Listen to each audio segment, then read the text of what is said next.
Hello, welcome. Here we are. I'm here. You're here. We're here together. So, if you'll remember, on Friday, it was my affiliate anniversary, which completely surprised me when I loaded the thing up, and I had nothing special planned.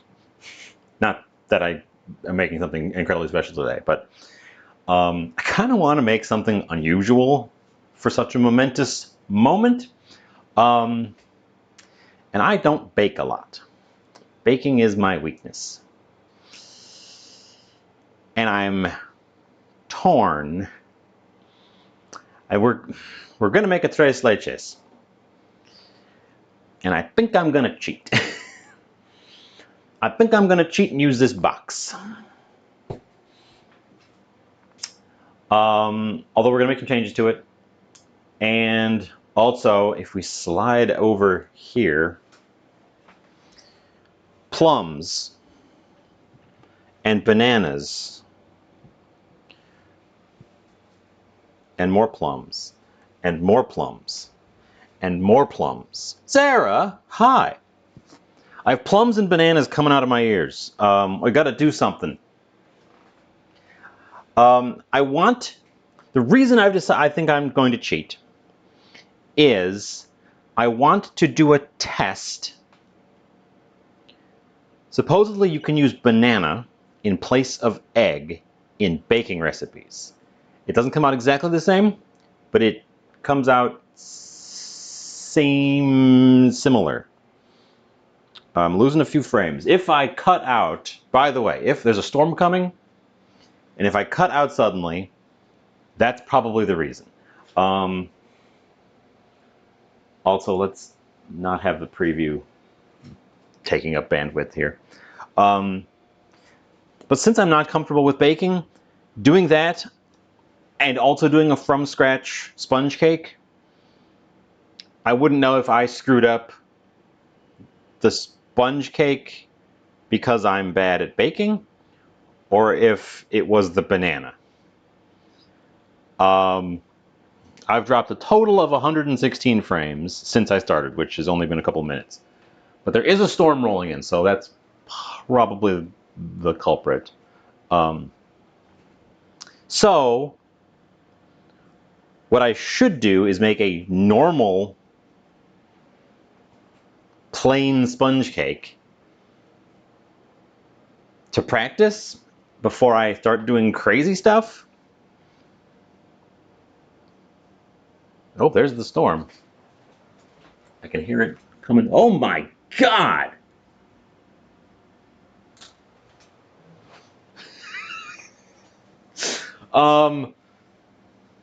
It is pouring rain all of it. Oh my God! Oh my God! It has gone from nothing to the most unbelievable downpour in 2 seconds. Holy heck! Wow!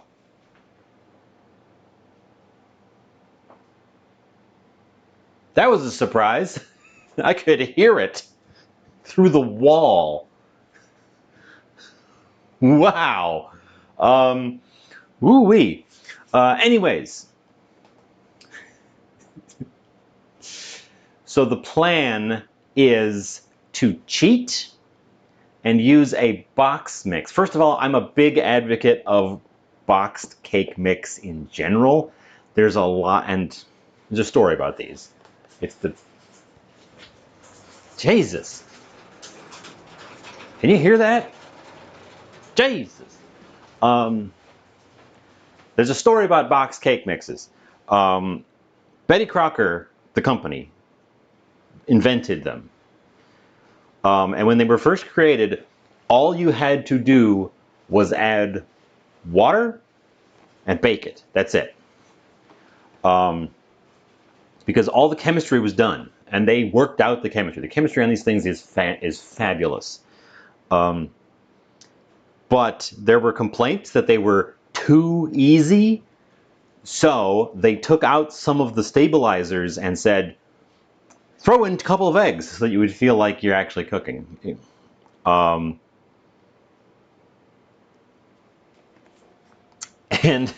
that resulted in the cake mixes we have now, where you have to add some eggs. I am a big, and they didn't take all of them out. You can actually cheat and just mix some water into these things and bake them, and they'll still rise. The eggs add to it, but they got some stabilizers right in them. So I'm a big advocate of these because the chemistry has been done. So they come out super consistently. If you want to do something weird or something different than making it from scratch, but if all you're looking for is a basic sheet cake base or a sponge base, these boxes they deliver. So that's the plan. Now I am going to pull up you can substitute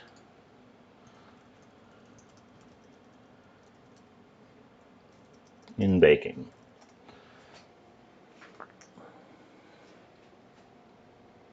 Substitute banana, mashed banana,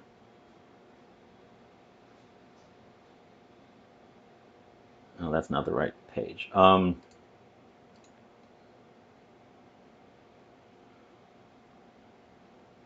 Mashed banana, 1/4 cup of mashed banana per egg.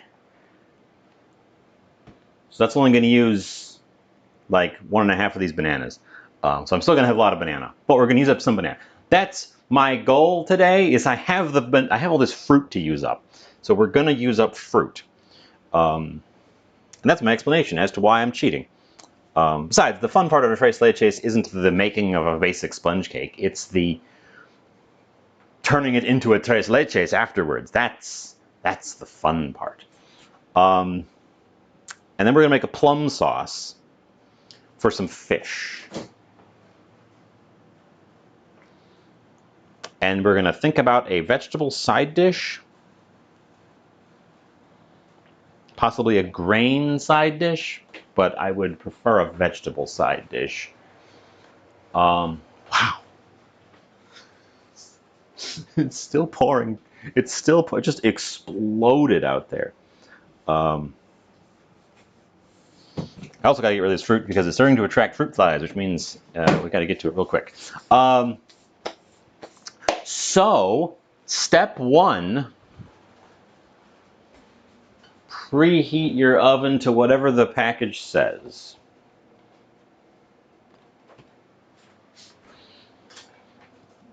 $350, and get out your freshly washed 13 by 9. Don't know what that is in centimeters.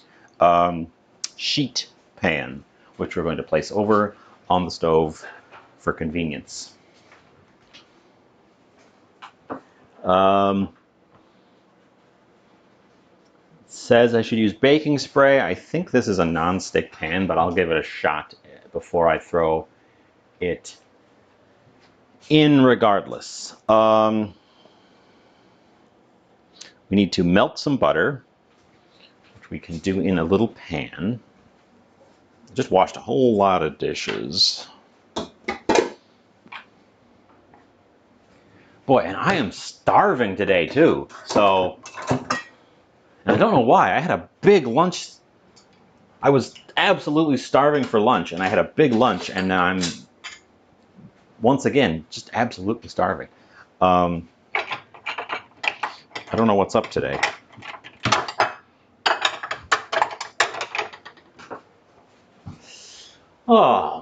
So how's things? I did not get those emotes done. Isosceles, hi. Welcome. Valued troll. You are officially first. I've got to put a few things away to dig down towards the pan that I want to use to melt the butter. We're going to melt the butter on the stove top, not in the microwave. We're digging for this pan. Okay. That pan. This butter. Now, this is not standard sponge cake. This is called butter golden cake. Sorry, it's called Duncan Hines Perfectly Moist Butter Golden Cake Mix Artificially Flavored. And it wants a lot of butter. So we're going to take this stick of butter, we're going to cut one little pat off of it, and we're going to throw the rest of it in there and melt it.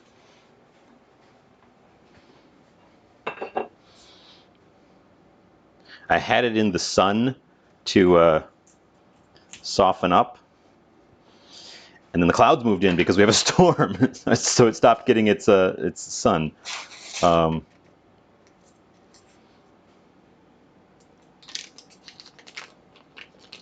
Okay, there's that. And I figure butter cake is a good pick for a Tres Leches. It's supposed to be this absurd, rich, decadent thing. So, you know, just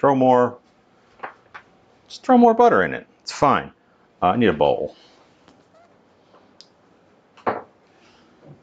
We're going to need a mixer as well. And a fruit fly.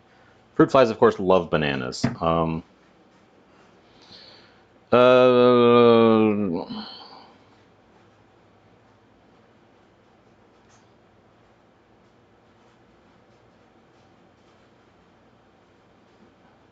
Oh, we have to mash our bananas. That's going to be the fun part. I wish it gave it to me by weight.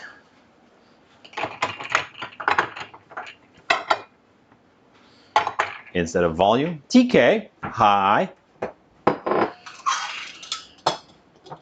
Hello, hello.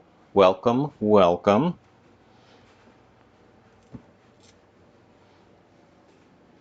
We're having a huge, explosive thunderstorm right now. There's some of the thunder.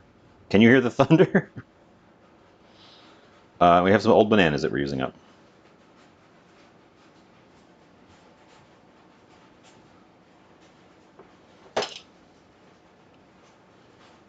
And I'm going to use the ricer. I figured this is a good use for it because it should give us a good mash.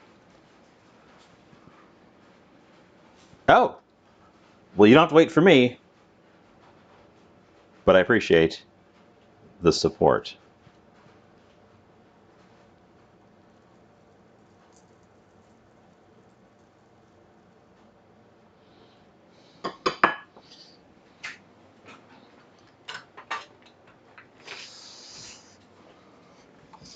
Oop.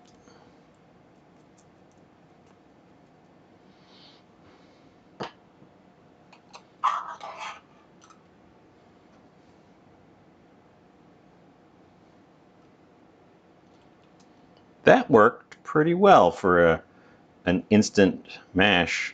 All of a sudden, I can't hear the rain anymore. Has our storm abruptly stopped? No. Still raining. Must have changed direction slightly.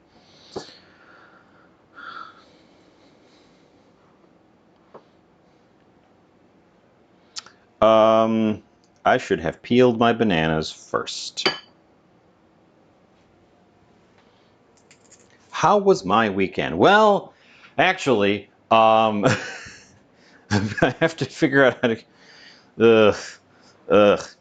I was driving, and all of a sudden my car started misfiring.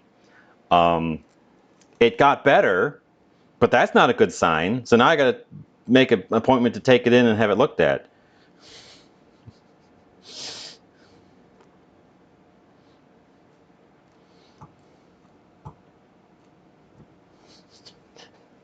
Not the kind of thing I wanted to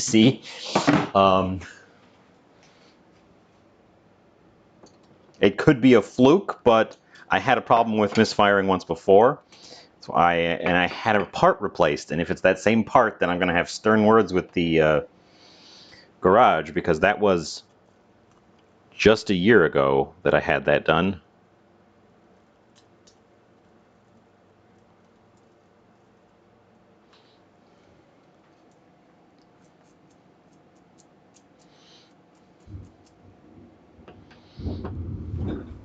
Damn! Damn! Big thunder.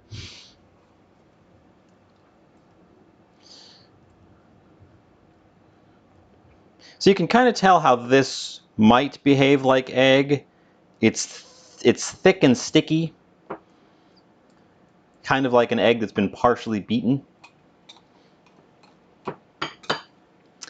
A quarter, 3/4 cup. I think I'm just gonna eyeball that that's 2 bananas.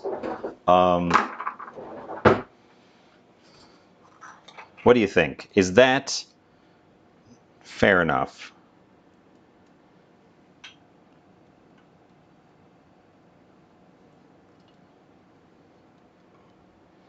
This is why I'm not a good baker. I always want to eyeball stuff instead of measuring.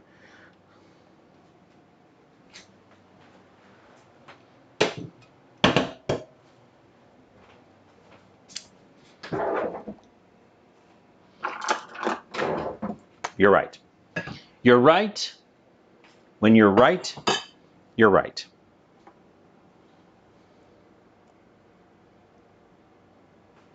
There, 1/4 cup.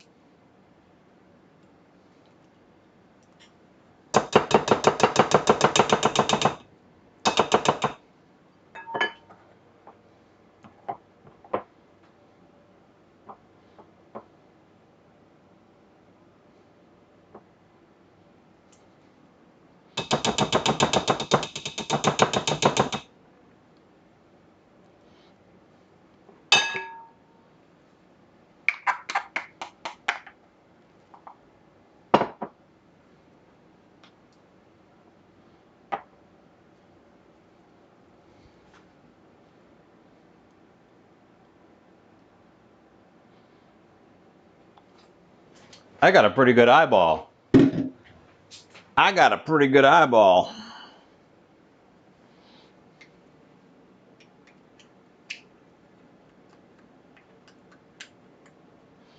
Because that was 3/4 cups.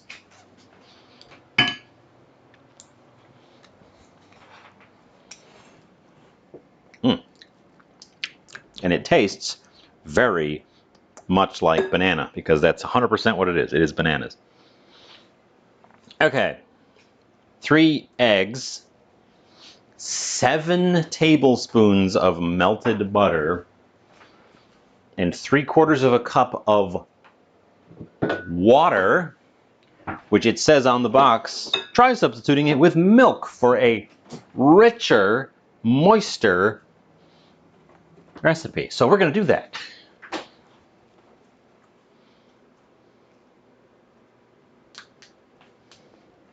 I don't have a backup generator. If I lose power, we're done. My computer will stay on, but the internet router will go off. Okay, I don't want this to be cold.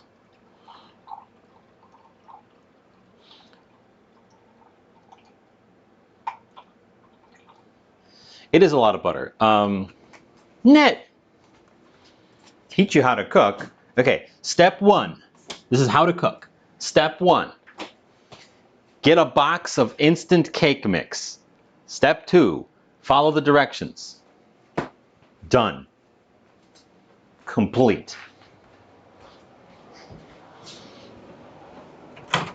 I'm going to warm this milk in the microwave. Just, you know what? No, I'm going to, because I've measured it out.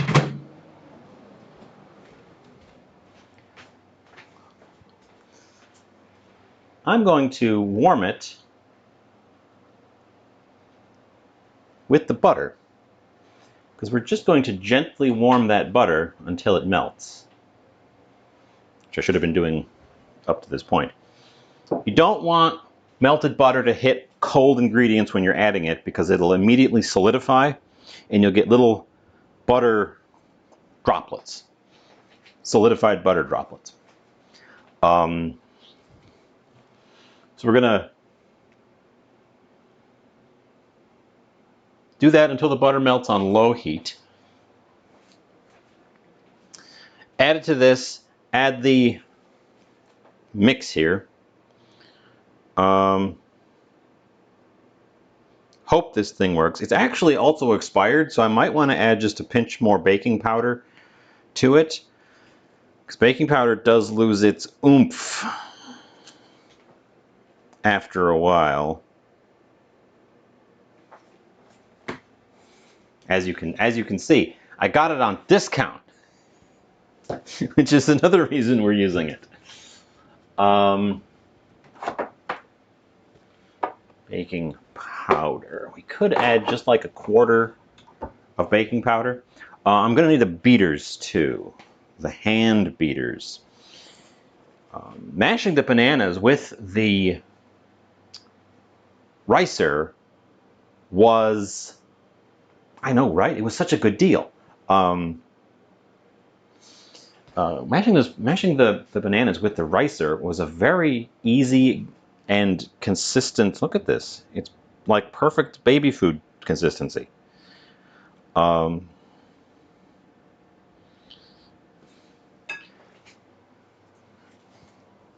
have to keep that in mind.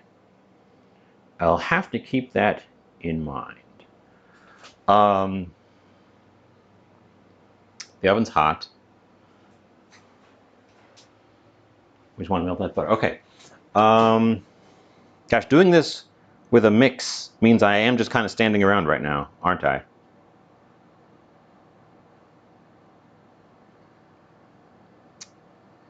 It means I am just kind of standing around right now, aren't I? I don't want to start the fish or the plum sauce and then have to divert back over. So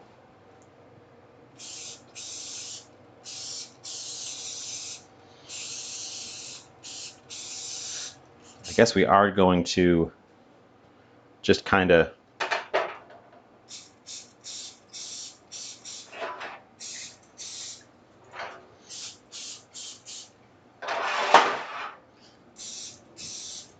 hang out for a sec.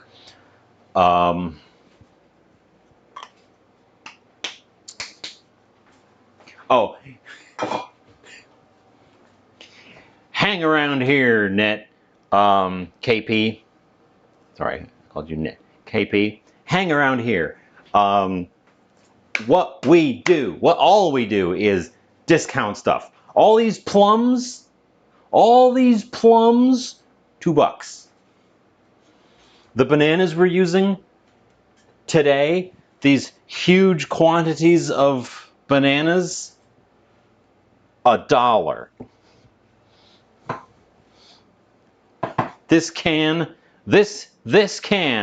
of evaporated milk, 25 cents. This is how I can afford to do all this nonsense. I go bargain hunting. And sometimes I come home empty-handed. But sometimes I come home with huge hauls. And right now, just this, like I had the bananas on Friday, and I was talking about, I got them on Friday. Mags, oh my God. 3 100 bits. 300 bits. Thank you so much. Also, hi. Also, thank you for the well wishes.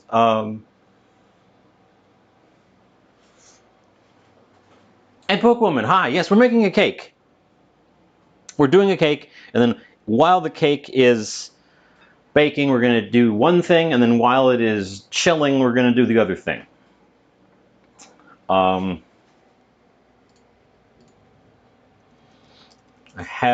actually closed the recipe.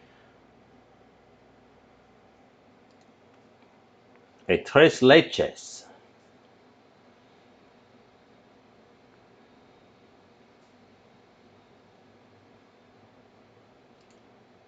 Not that one though, not all recipes.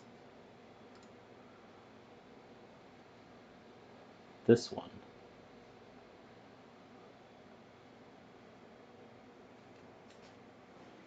Yes, okay.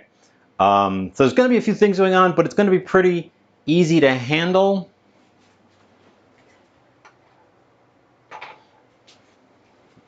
Let's slide over there. It's going to be pretty easy to handle because things are just going to sort of alternate between. There are two of this sized bananas in here that I have mashed through my ricer.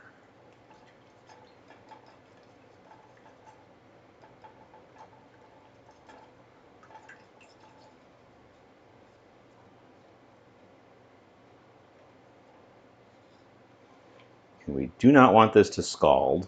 We just want it to get just warm enough to fully melt that butter. So yes, as always, if you're making dessert, start your dessert first because dessert takes longer to make than the main course.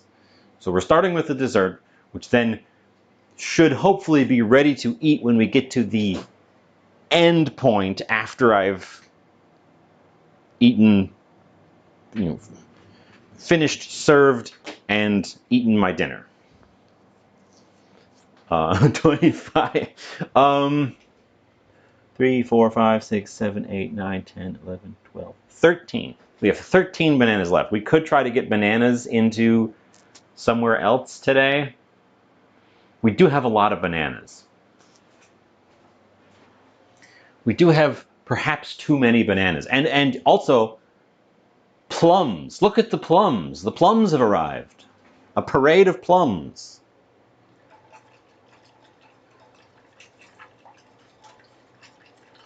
I've also been eating the bananas.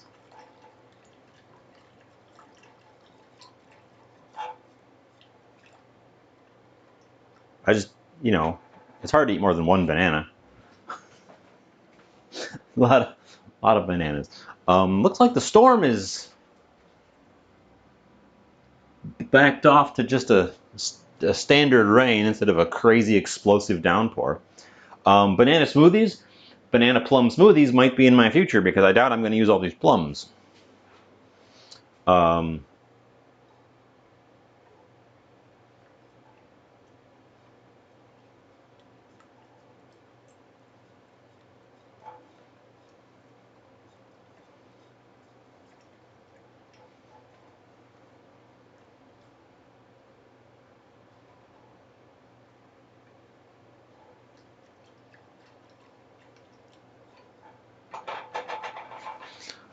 But yes, so the main event is the cake. The second part is the fish, and then I should probably serve that with a vegetable. So I'm just having a piece of meat.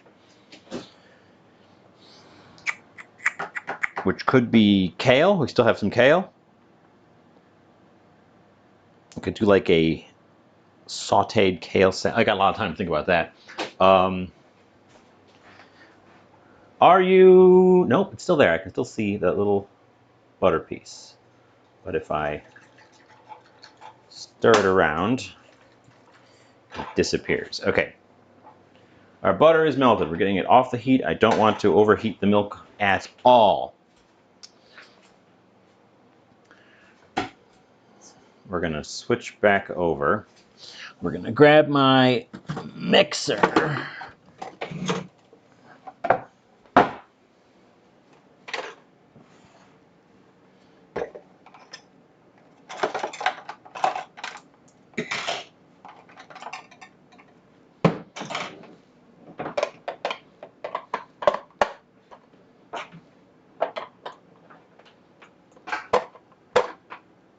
Oh, come on.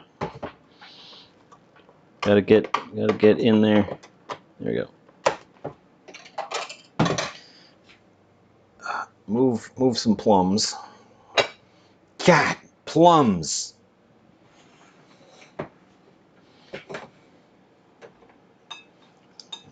So many plums.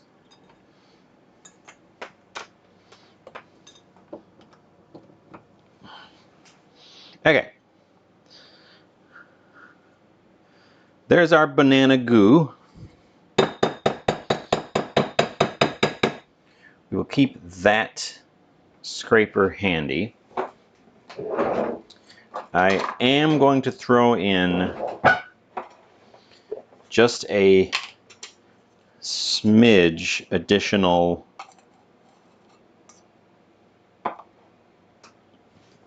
baking powder to try to oomph it up a little bit.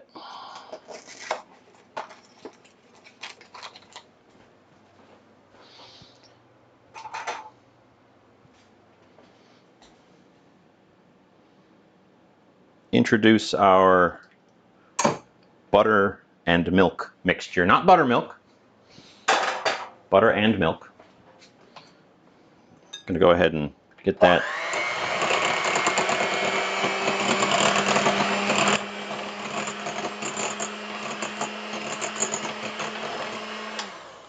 I'm going to go ahead and get that combined real quick before I add our super cheater. Selena, I'm sorry. You didn't get first today. It was stolen. You are forever not first today. Hi, though.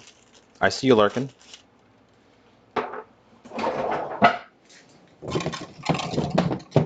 Thanks for the lurk.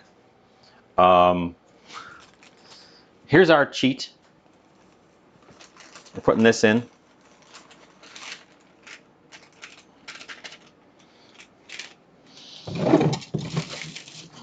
And now we're supposed to beat this together.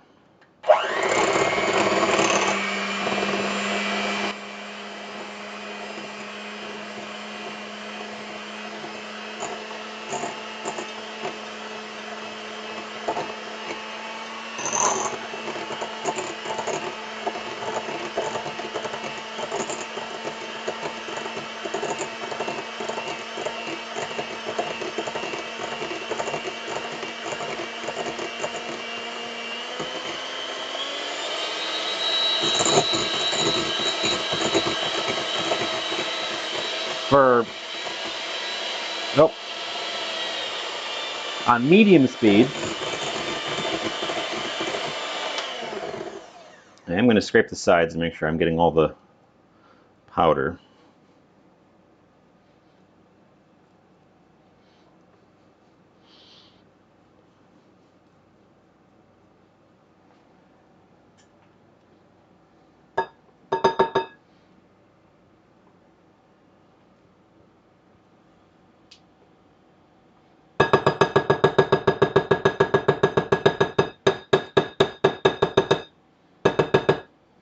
Okay. Medium speed for 4 minutes.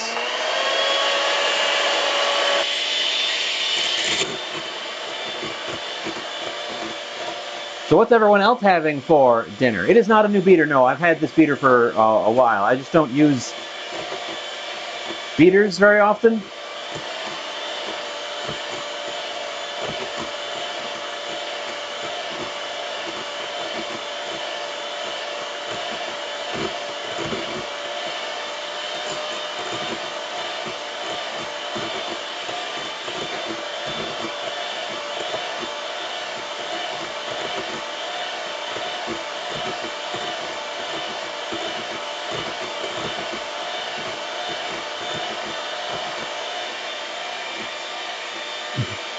Ordering Mexican because you're too tired to cook. Completely fair, completely understandable. Happens to me all the time. Although I usually go for a hamburger when I'm too lazy to cook.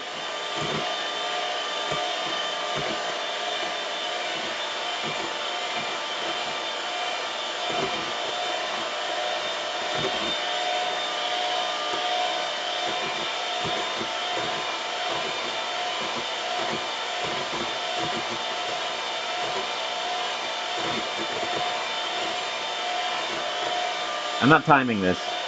I'm just thinking that I should probably have I looked at the clock when I started. Oh, so nacho fries. That sounds good, actually. I'd go for that. You know, I have a cutter. I could try making waffle fries one of these days.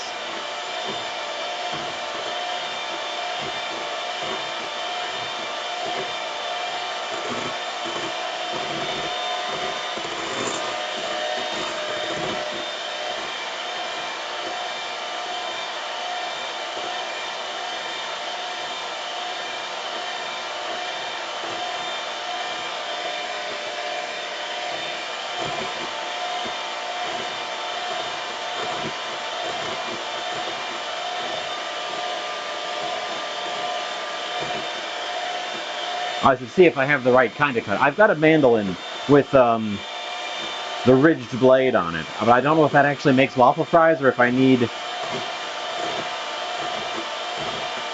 It should, right?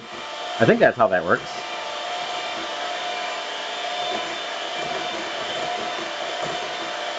What do we think? Is that enough beating? That's probably enough beating. I'm going to assume that's enough beating. We do...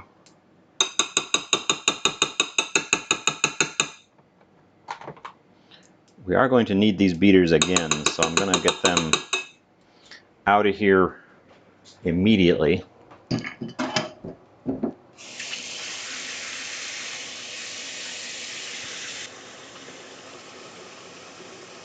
Because we will need them a bit later. Let's slide back over to our waiting sheet.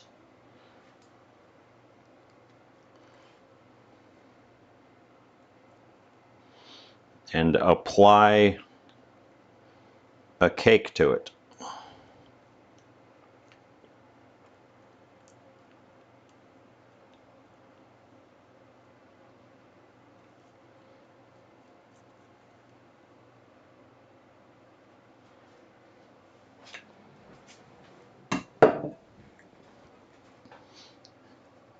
Give it a little wiggle jiggle to make sure it's level. Set our timer on the side.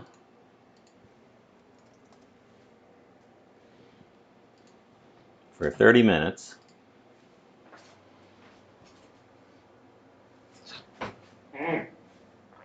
Ooh.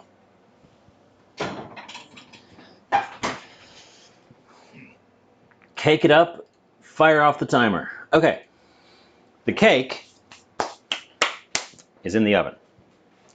Let me tidy up real quick, and we will move on to part 2.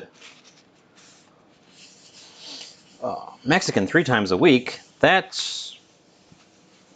seems like quite a lot from my perspective, but I imagine you live a lot closer to Mexico, so it's probably just more abundant.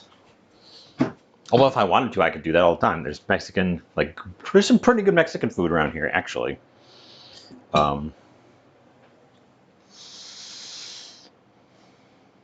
Yeah. We're gonna need this. Oh, lunch is included. That does make it a little bit easier to hit that. A quick tacos for lunch is definitely an easy thing to hit. Okay. Measuring, we're gonna stop measuring stuff now and start doing what I do, which is eyeballing things. A little bit drippy. We're going to now open yon fish.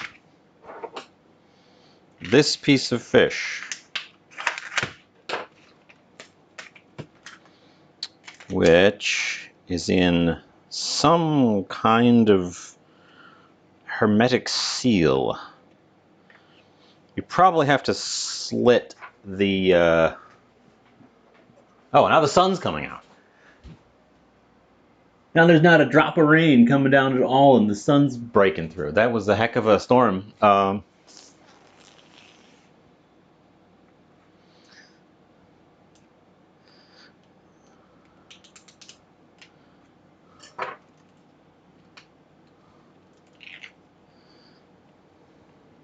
Okay, this was frozen, so we'll see how the texture is once I get it out of its plastic prison. We probably need to dry it off.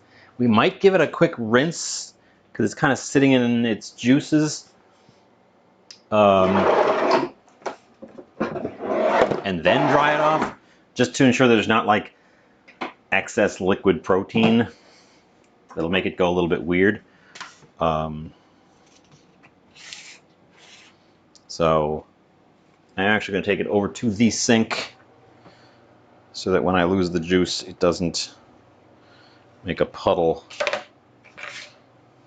And then we're going to give it a just very quick rinse in cold water.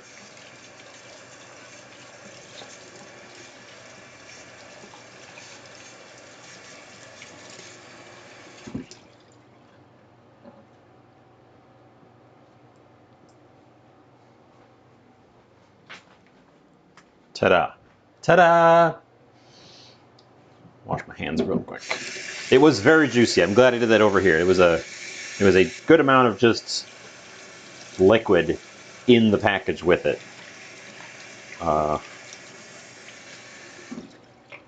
This is a nice looking piece of fish, actually, for having been frozen. It was under vacuum seal when I got it in that packaging, so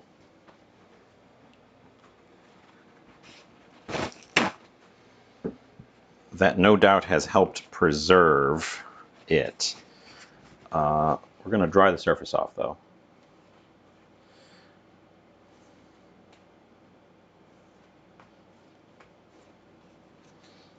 A little bit of color. I suspect this might actually be one that has had a little bit of color added. They do add color to salmon, but not in the way that most people think. They're not spraying dye on your piece of fish. They're just feeding the fish, because these are farmed salmon. In the farmed salmon, they're feeding them things that will enhance the color just before they harvest them. So it's not, if it was anything toxic, it would be toxic to the fish as well. So it's not artificial dyes. I think it's usually like annatto seed, because it's cheap and it gives you a really bright red.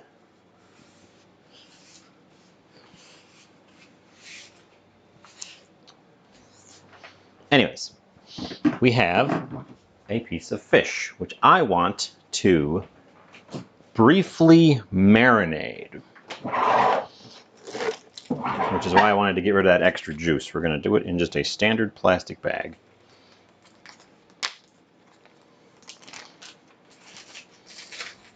I wanted to get rid of that extra juice because I wanted to give it juice of my own.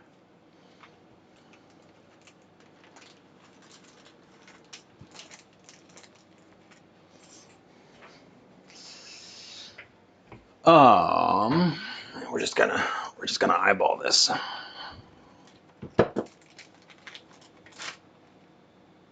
Jovial juice.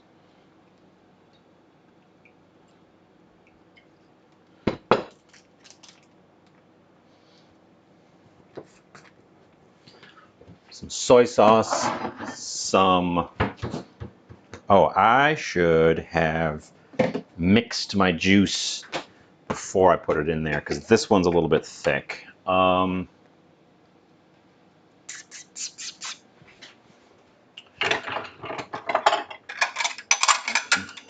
It's not too late.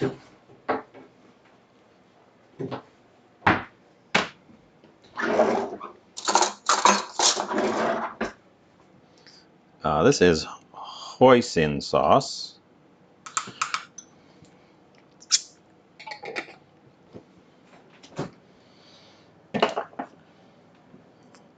And I guess we're going to be gross for a sec, but it's fine. I'm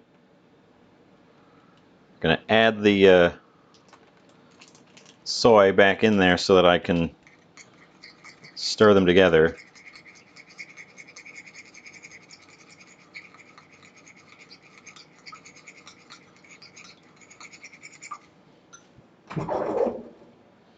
Tiny whisk, where are you? Tiny whisk, tiny whisk, tiny whisk, tiny whisk.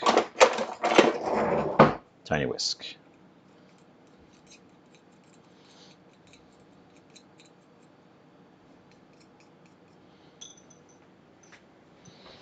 There's going to be ginger in the plum sauce, yes, but not in the marinade at this stage, no. We're making plum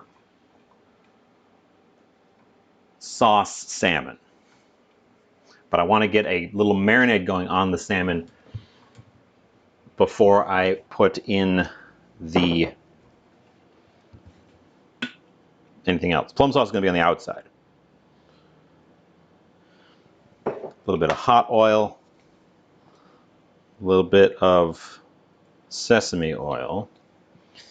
Hoisin is sweet, soy sauce is salty. Give it just a spritz more soy. We don't want it to be in there too long either because it'll discolor our fish.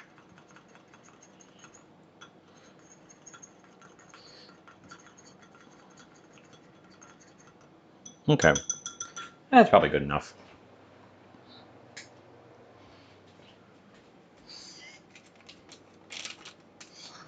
And then we add that back.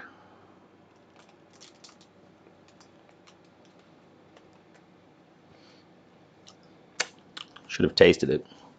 Ooh, that was a good drip. It dripped on my apron, but on the inside of my apron, in the super danger zone.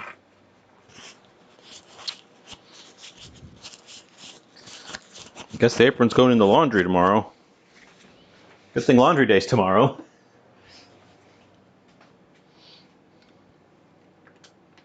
I will not be slicing a piece off sashimi style. I don't trust this salmon.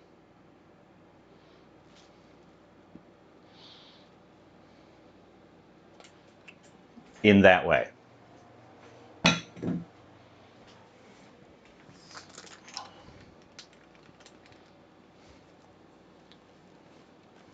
It was discount bin salmon from a grocery store that doesn't do a very good butcher case.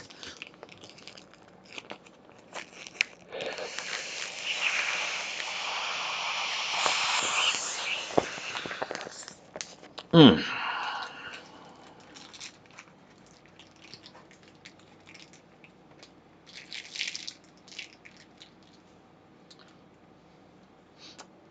And we're going to leave that. I have some sashimi grade salmon. This is not it, but I have some. We're going to put that in the fridge until we need it. You want to see my sashimi grade salmon? It's also frozen. You probably should use it at some point.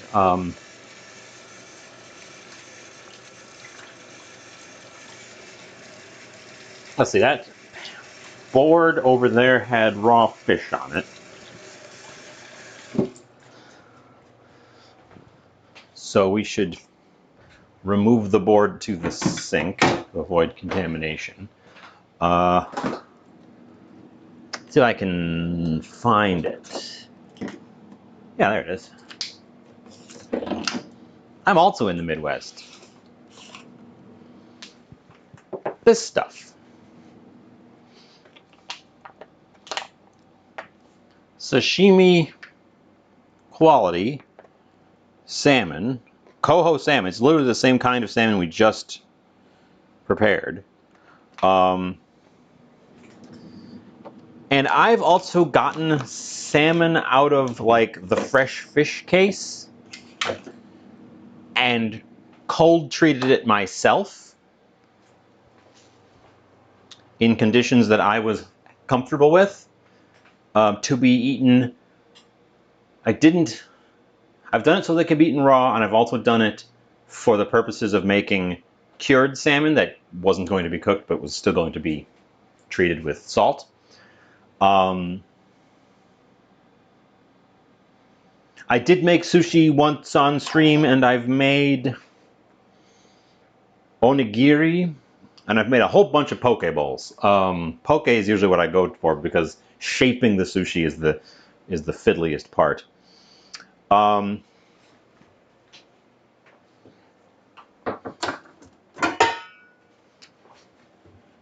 We're getting out a pan,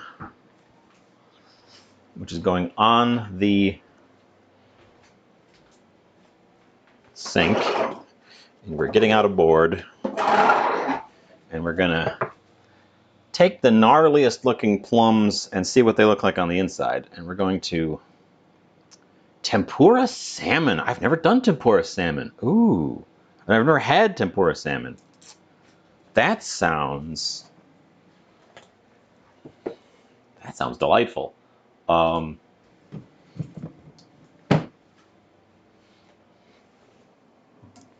Interesting, like fried fish, like a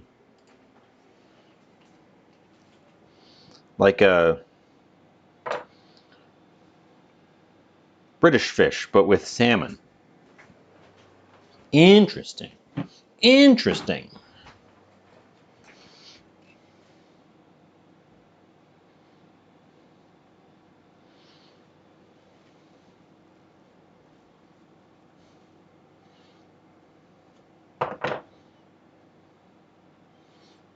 Come on, I know you can do this. They don't open quite as perfectly as an avocado. Oh my God, look at this. Look at that plum. Oh, oh, let's go.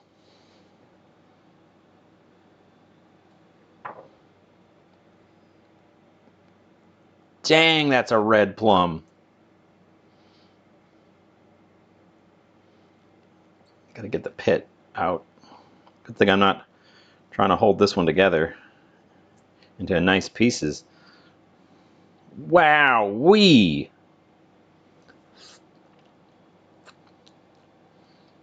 I love plums. Hot take, plums are better than peaches. And nectarines.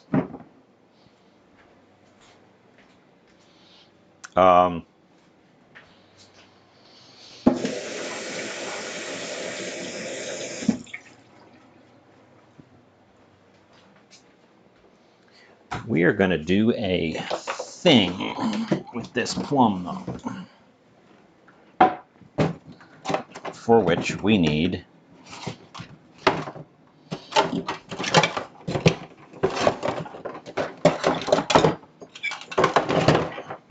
this.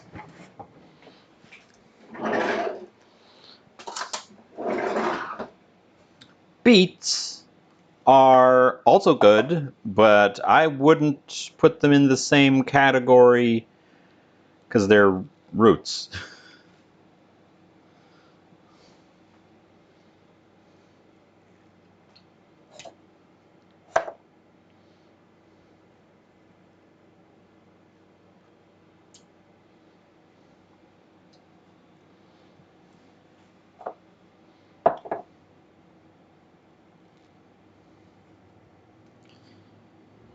Because I don't want the skins. I just want the insides.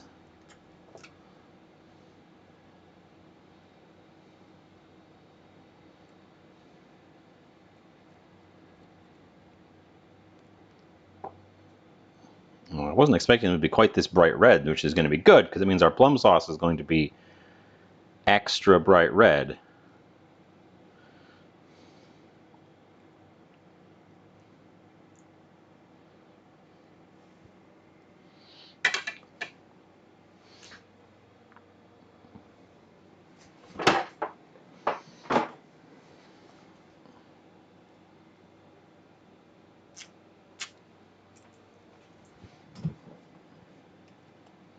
Oop, dropping that one. Now this one had literally split on its own, just sitting here. So it should, yeah. Oh, and the pit is so small in this one. I love it. Although it's a little bit mushy at the top where that split occurred, so I'm going to carefully scoop away from that little mushy spot. Damn it! Damn it! Well, there went my luck. That chunk fell directly into the trash. I didn't even have a chance. Didn't even stand a chance. Fell directly into the trash. Ugh.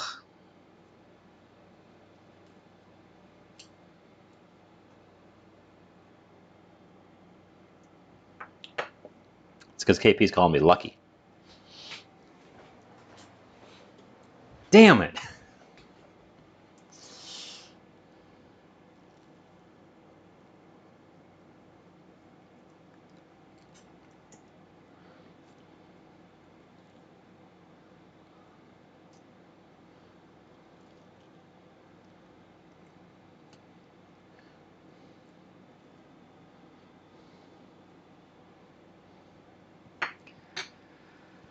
It did. It cleaned up perfectly after itself. It fell straight into the trash and didn't get any red juice on anything else. I suppose it was lucky I had the trash open, or it would have landed on top of the trash and made a mess. I have the trash open because I was peeling these little stickers off and throwing them in the trash.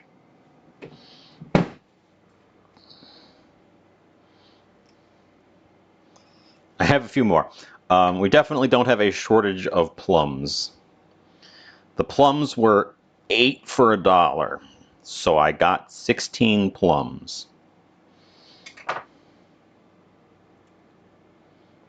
Because I don't know if you know this about me, I love a plum.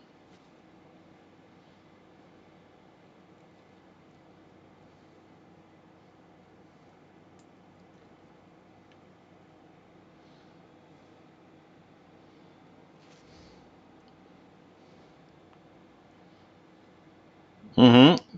This is what I said. Hunting discounts. They're a lot more expensive than that normally. They're like $3 a pound or something normally. But some appropriate hunting yields fabulous results. Because they were in the clearance. You know I like plums? Plums are my preferred stone fruit, by far. Way better than nectarines, peaches.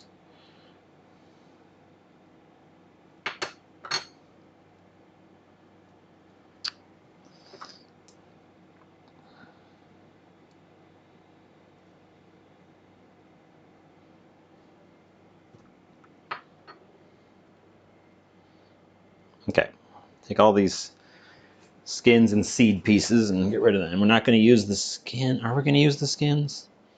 I don't think we're going to use the skins for anything. Yeah, I can't imagine what I'm going to use the skins for, so we're not going to use the skins. We're just going to get rid of the skins. It's a little bit unfortunate, but again, I have a lot of these.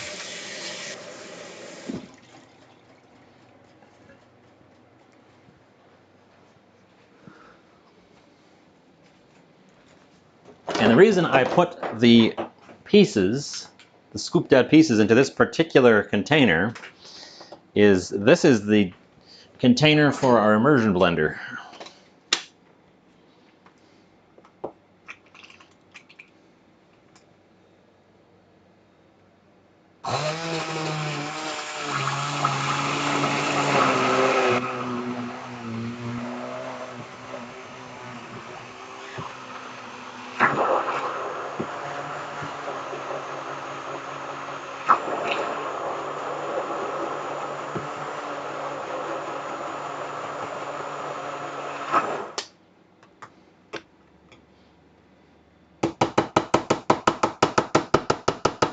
And that's what you get when you have super, super ripe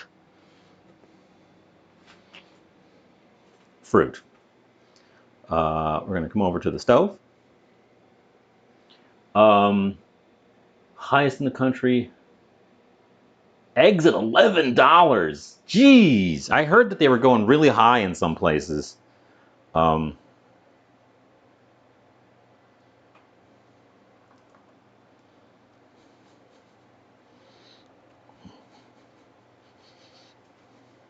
But I thought it was like big cities in California.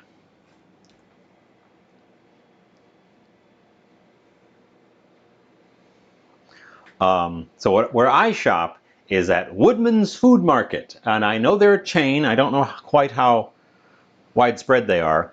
And where I get my cheap produce is they take produce they're trying to get rid of, usually because it is old, and they stuff it in a bag that just says $1. So whatever's in there, you get for $1. It's extremely hit and miss, and more than a few times I've gotten one home and ended up throwing most of it away. But even if you throw most of it away, it often is pays off just because $1 for a bag of whatever.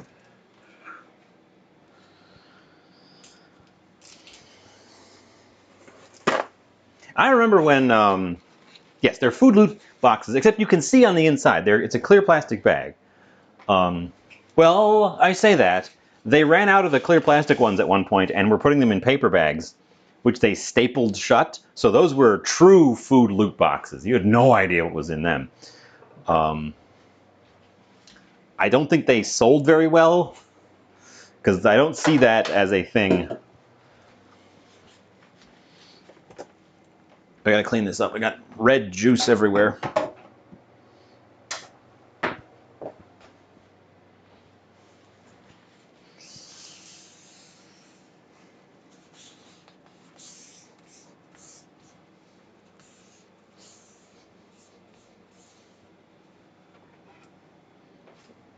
The juice is loose.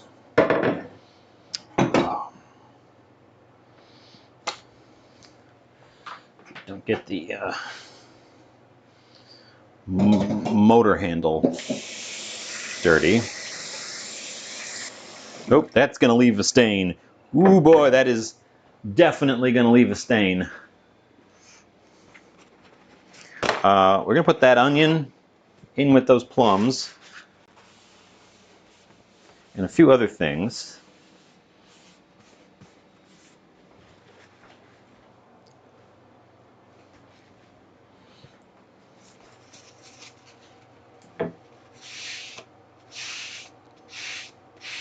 But my board is too juicy.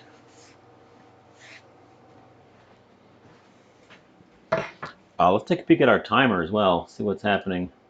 4 minutes on the cake. I should probably take a peek at it. It looks a lot like a cake.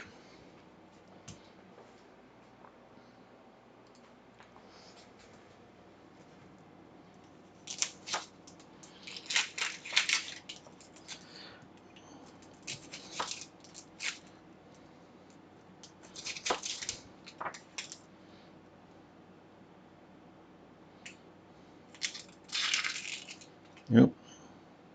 One more. One more layer. Just a little bit of onion. We don't need a lot of onion, just a baby onion. Just a teensy tiny onion.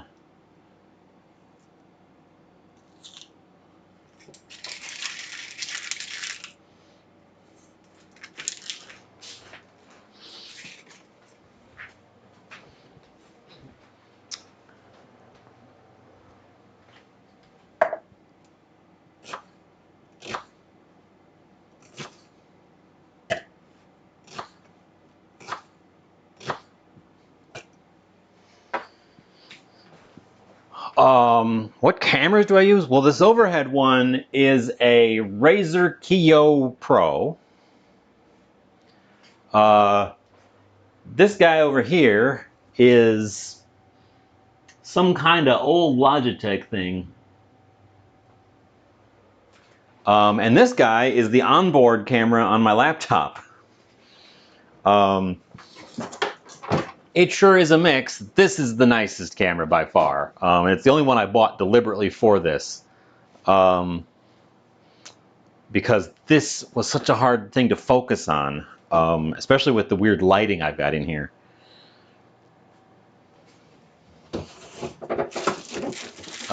Yeah, really.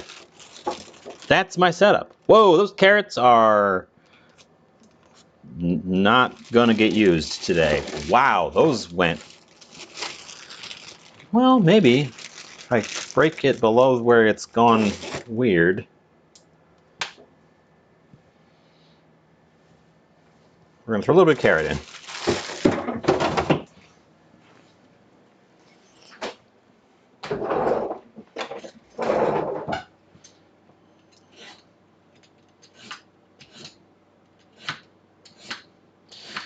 When I started, I just grabbed hardware that I already had on hand and started streaming and determined where I would need to invest in new things. And one of them, the very first one was the microphone. We're currently sitting on a Rode something lapel mic, because the headset that I had before was terrible.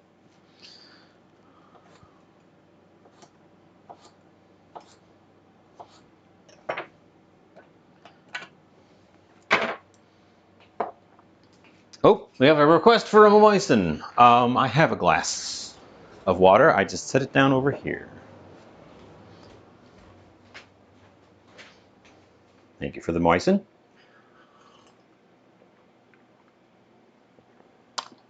Moist.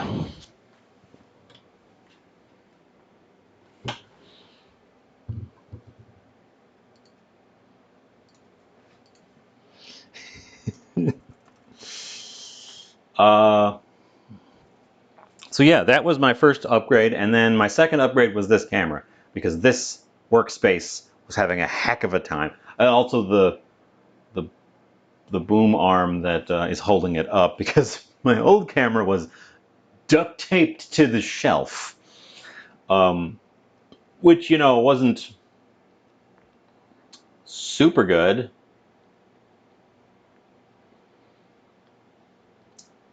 I'm pulling up a recipe for plum sauce. Oop, that's my cake. I guess I'm stopping my timer and suspending all other operations while we check in on the cake.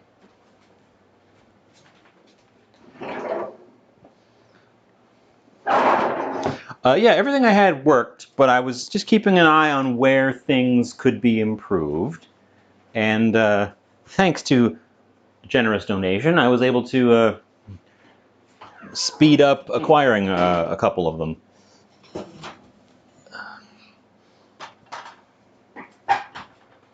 Here's the cake. We're going to give it a toothpick test right in the middle. See what it do.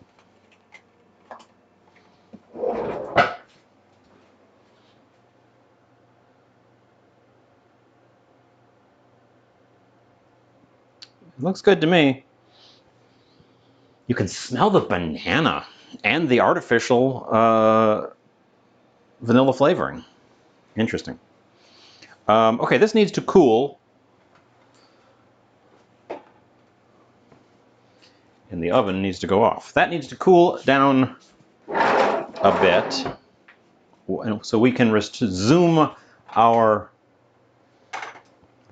plum sauce.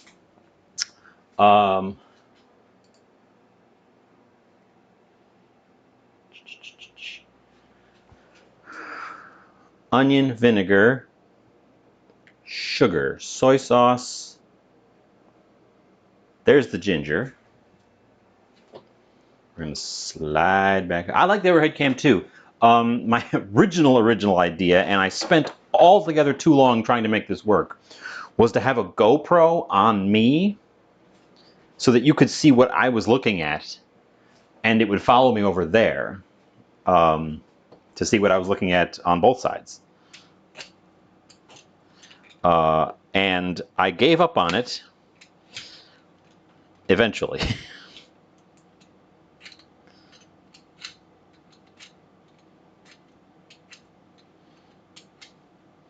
I'm kind of glad I did. In the end, I thought it was a really good idea when I was trying to do it, but having these fixed angles, I think, is the better option all along. I could put sliced bananas on top of the cake, but there's supposed to be whipped cream on top of the cake.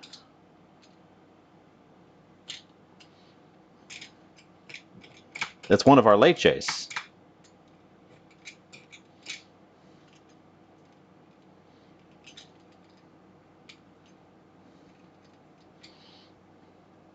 Yep. Okay, the dried up bit has to get cut away.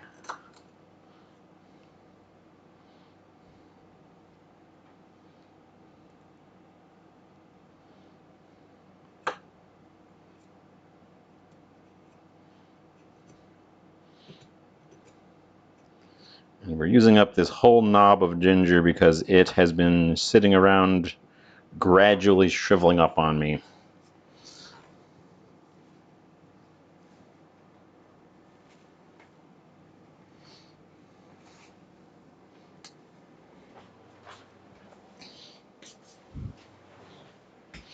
And some garlic.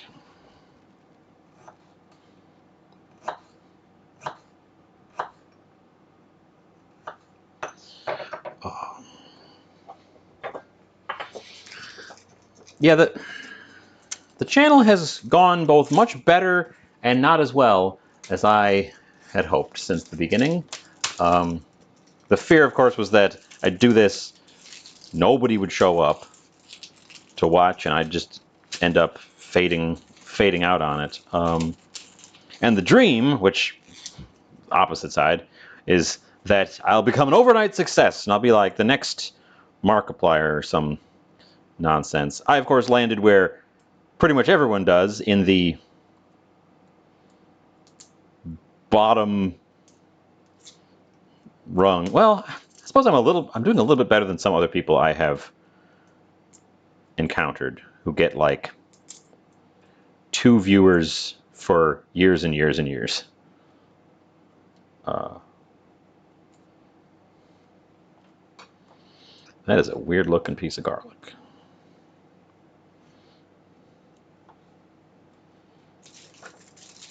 Garlic is trying to, everything trying to sprout. That's what happened with the carrot I was looking at in the fridge too. It was trying to sprout.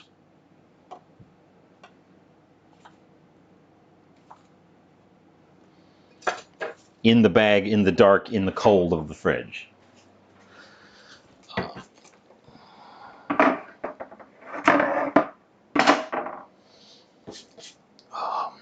But I think we've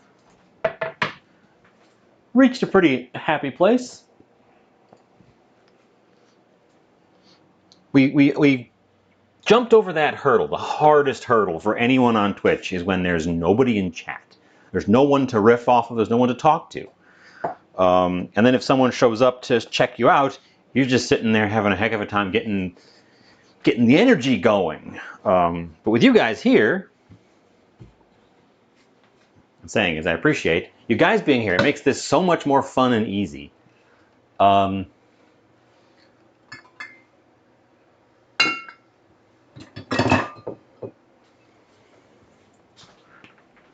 You are cute. I'm kind of eyeballing this again.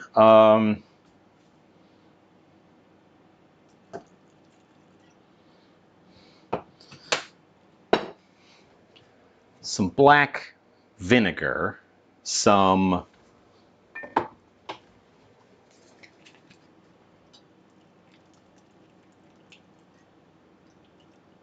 soy, some, I want to say, this stuff. That's Wiles Golden Syrup. Ginger, garlic, salt. There should be plenty of salt in that. We can also add salt later. Sugar, vinegar, onion. I'm not adding potatoes. I don't know why there's potatoes in here. And then there's a bunch of dry spices, which I'm going to have to grind separately because I have them, but they're whole. It's mostly a five spice. But they're not going to grind. They're not going to pulverize well in here. So we're not going to do them directly in here. We're going to do them separately. Which means we're coming back with this guy.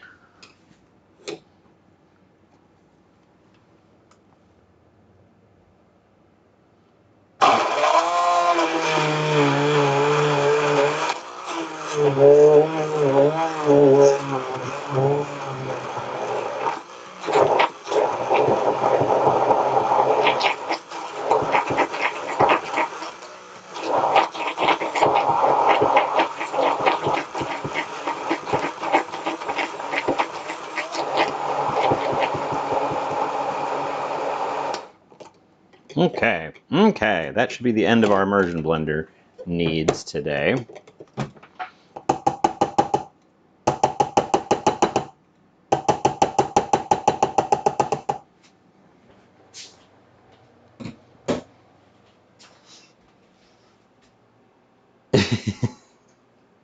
A helpful troll? No, a valued troll.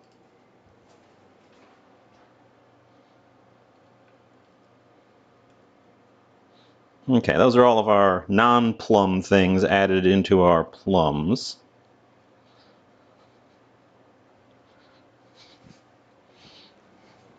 And then we're going to pop that on some heat and get it simmering, and then we can tweak as we go with things like a little bit more vinegar, a little bit more salt, etc.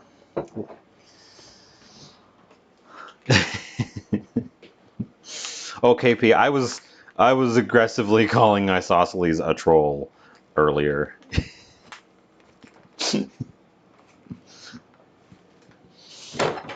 A valued troll of the community. Okay, while that's getting heated up a little bit and starting to simmer away, let's fruit fly.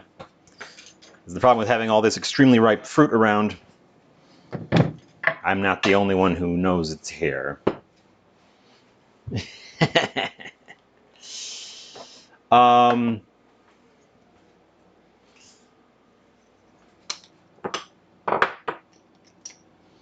Okay, some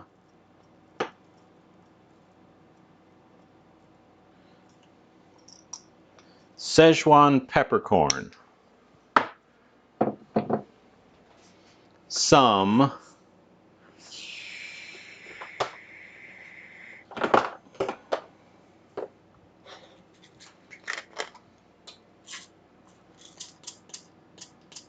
too much.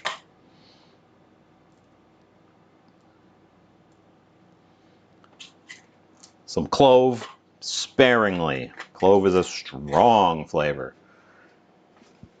Some cinnamon, nom nom nom nom. Cinnamon, nom nom nom nom. This is the stupidest container I've ever gotten cinnamon in. This has a spoon side and a shaker side, and it contains whole cinnamon sticks.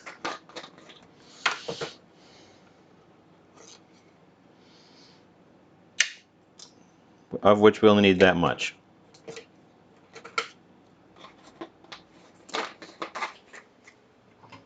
I don't know. I put a shaker on my cinnamon. We need some fennel.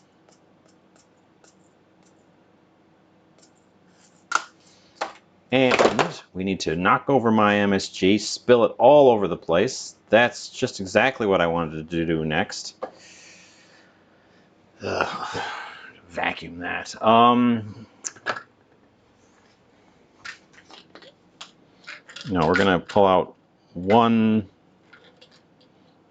two malformed star anise instead of one good one.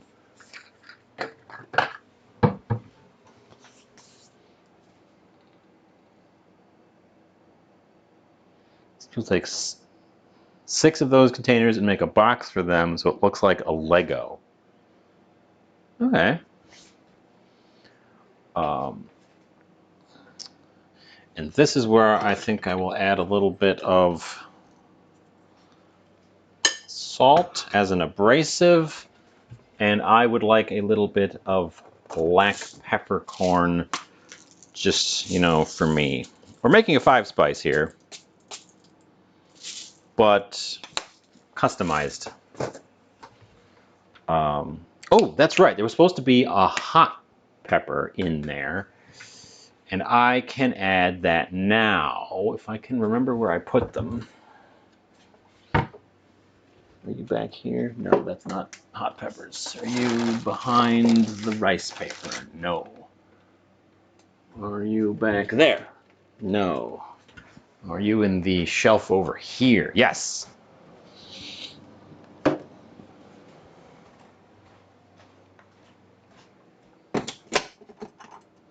Okay, we're not using one of these top ones because we've had problems with them being way too hot before. We're gonna dig down and get one of these guys instead.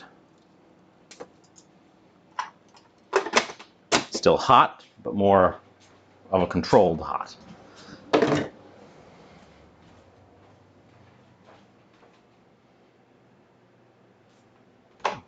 Oh yeah, I suppose they don't have labels on the top. That one doesn't either. It's just all red plastic.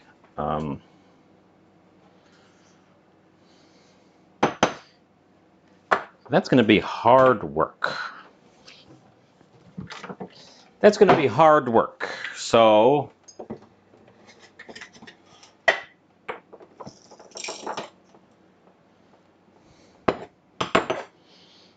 with the cinnamon and the star anise in there, that was going to be a little bit too much, I think, for the hand grinder.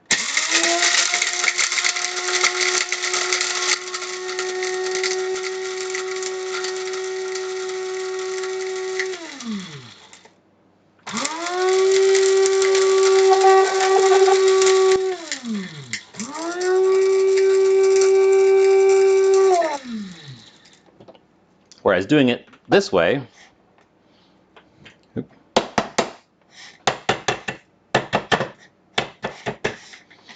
gives us, hopefully without gassing myself, a nice blend. Perfect.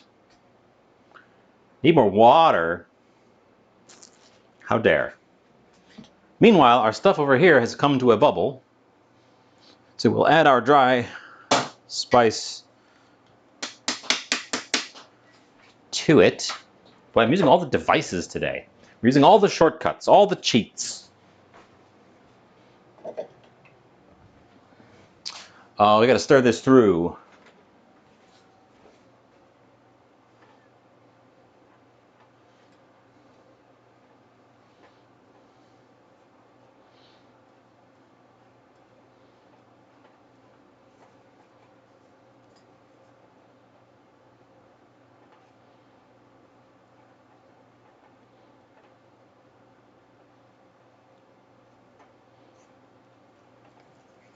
Okay, and that needs to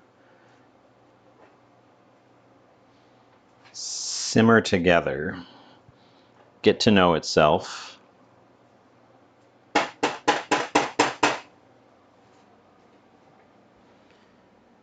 And our cake is no longer hot on top.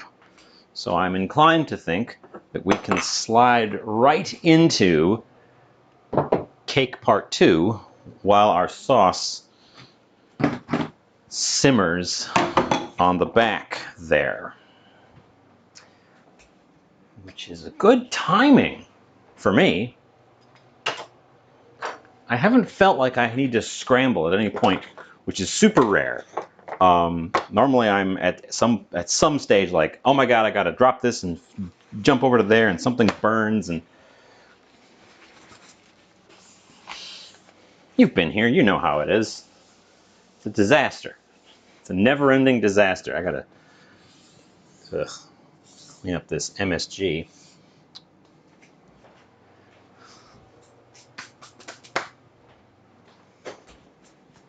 MSG spilled. That's not what I wanted to see. Our Tres Leches needs to be leched, eh? Tizan, hi, hi, hi, welcome, thanks. Thanks and welcome.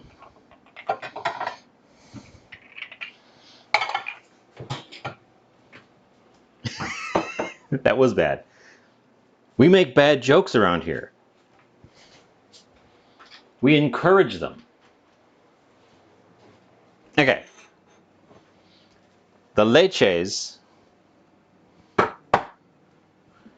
need to join the party. Oops, I didn't want some moisten.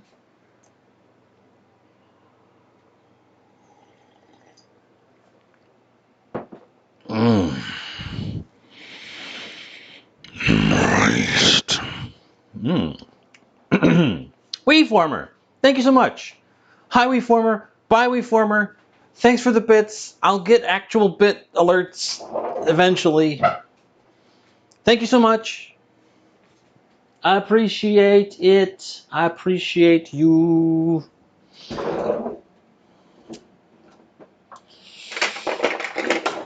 Okay. So the Tres Leches in Tres Leches are sweetened condensed milk, evaporated milk, and whipped cream. Many recipes also include standard whole milk.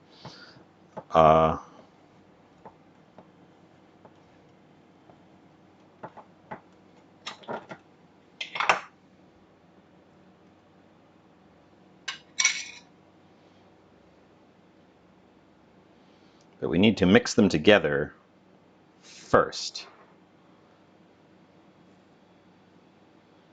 Oh, I found this. I've been looking for one of these. I had been looking for one of these for a while. I found them brand new at stores, but they're a lot more expensive than the classic, like, cutter style ones. Which is, and there's only usually just one available, which I don't like. So I always looked for them at thrift stores, and I eventually found one, and I quite like it, especially for things like this, where I don't really want to deal with a sharp edge.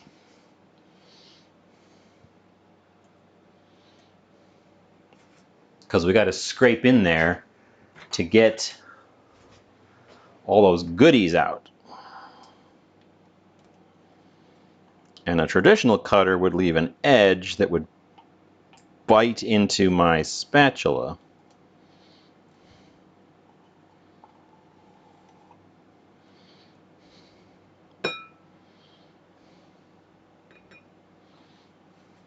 Mmm. Mmm. Mmm. Boy, I love sweetened condensed milk. It's so good. This one's less important. This stuff is very liquidy. Evaporated milk is, it says shake well. Stamped right into the lid, it says shake well. Evaporated milk is very liquidy by comparison. They're very stiff because they're going through the thickest part of the can in an effort to separate the crimp instead of cutting right into the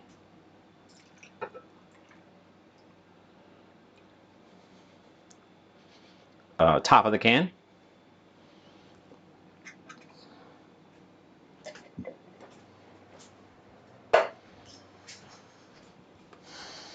Should have done this in a bigger bowl.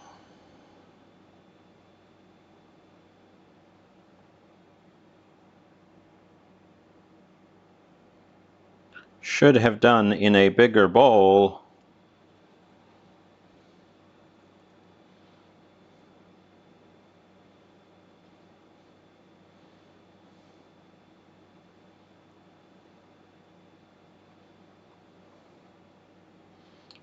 Gah.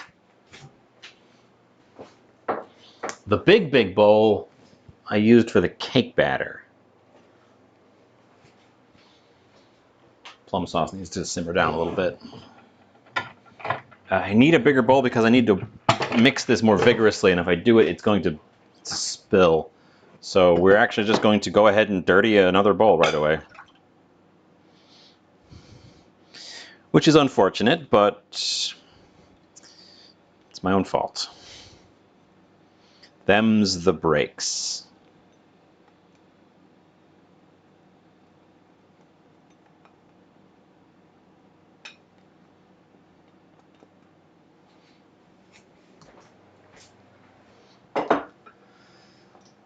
Because what I need to do is grab a whisk and whisk this to ensure that that syrupy, sweetened condensed milk is properly combined with the evaporated milk. This is very extra milk.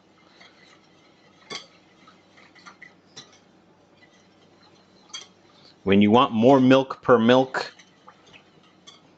grab extra milky milk.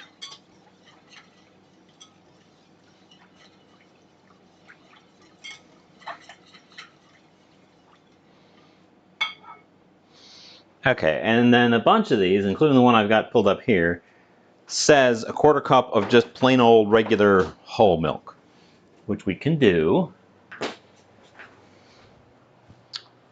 with my bonus. Recently got a backup set of the same style of cups, and it's already coming in handy. I think this is just to thin it out a little bit,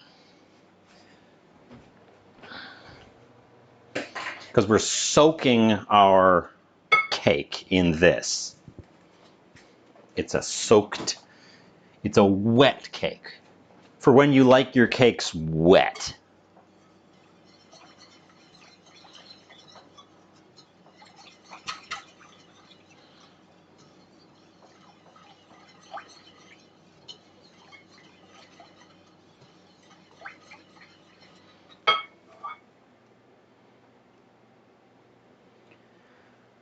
Evaporated milk. Once the cake is cooled off, use a fork, poke holes, pour. Yes, gotcha. Okay. That mixture looks mixed. Gonna call it mixed. We're gonna slide back over.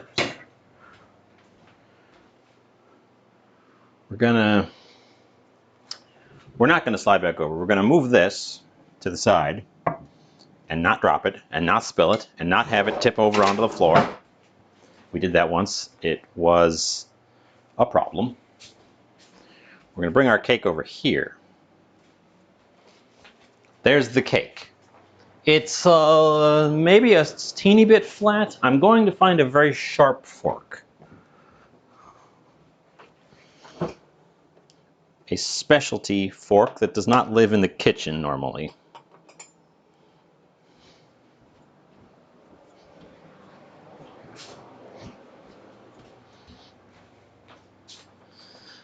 This crazy needle fork.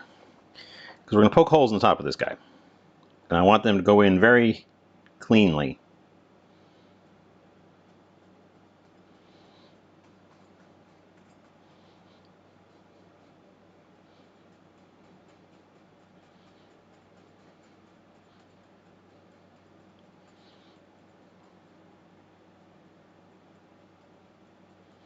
Whew, this is a fluffy cake.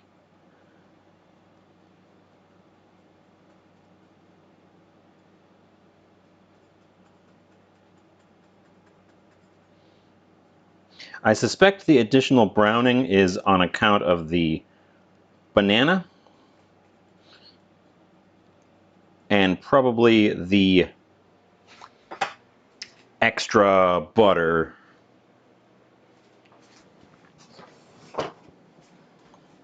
Okay, so your cake is pricked. You take this and you go right on the top.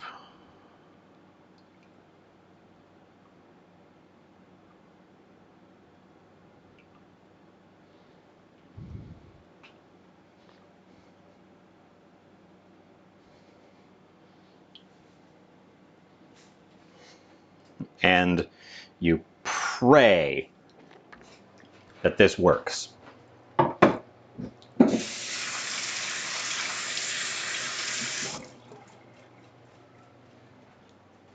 Oh, it's immediately soaking it up. Okay, it's working.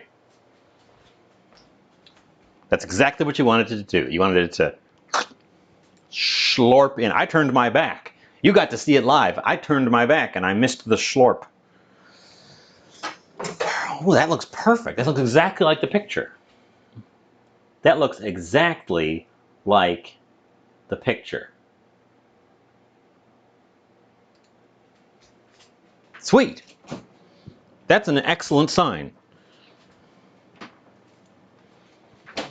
I love it when recipes have a picture and you manage to nail it. We're going to cover it with foil.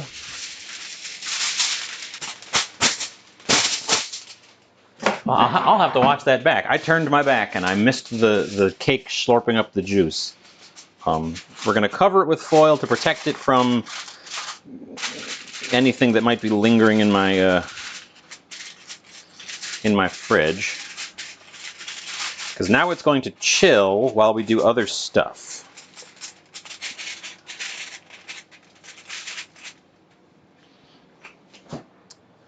I'm glad it slurped before I put it in. Okay, well that worked great. Oops,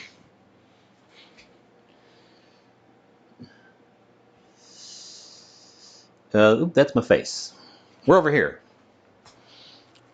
We're over here. We're looking at plum sauce.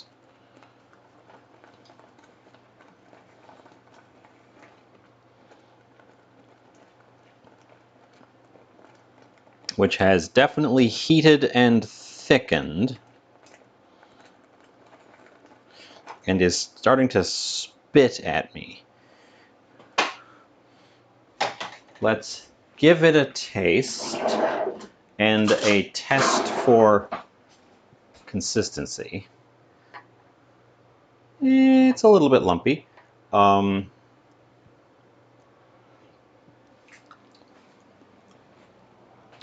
Oh, it's whoa! It's spicy. It's pinch the corners of your mouth tart. Woo! Ooh, it's intense. Oh, it does stuff. Ooh, I like it. Ooh, it's punchy. Oh, it's punchy. Whoa. It was spitting around here a little bit. We're gonna have to clean that up before it stains. Ooh.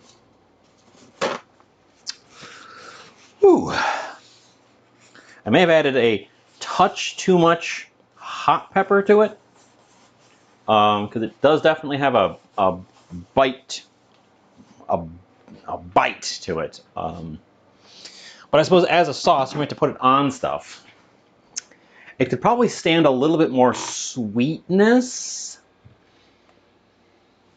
which would help cut both the sharp acidity and the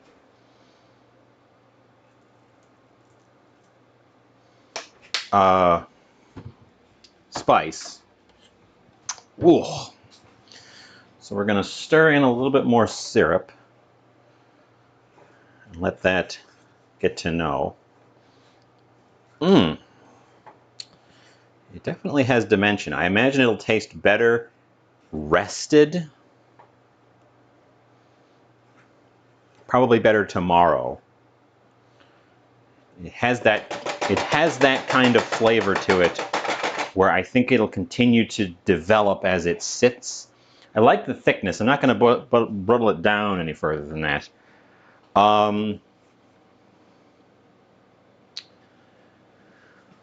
We need to get on our fish and think about our vegetable side. And I didn't grab a new thing. I suppose I've got some bok choy. We could do bok choy, and we could actually do a grilled plum. We could grill one of these plums.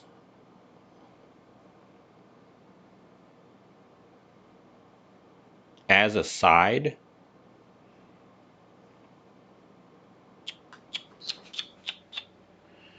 If I take one of the smaller ones,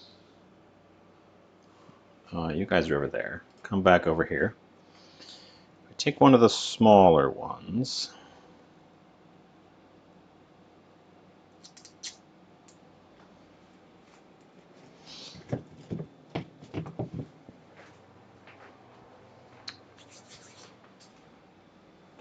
the bok choy is a little over the hill,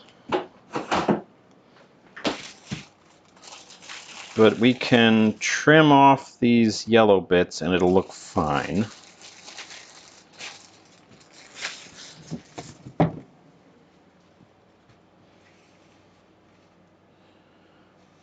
Plum, bok choy, salmon, cake.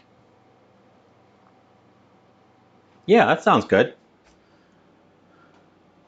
Yeah, that sounds good. Yeah, yeah. Where's my knife? And my board. Okay, we're going to start by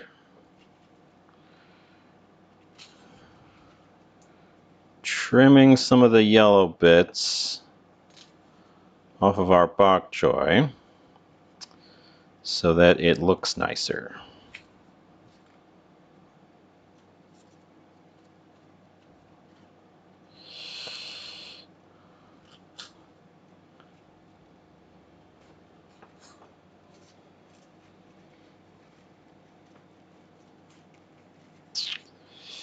And we're going to take that whole leaf off. That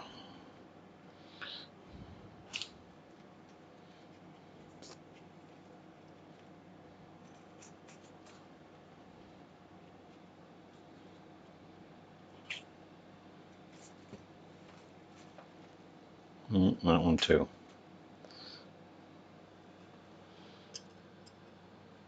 A piece of rice?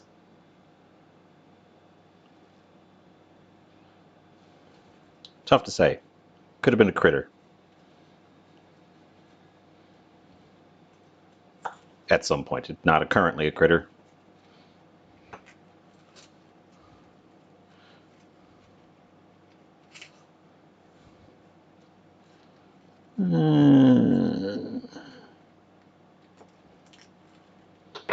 Okay.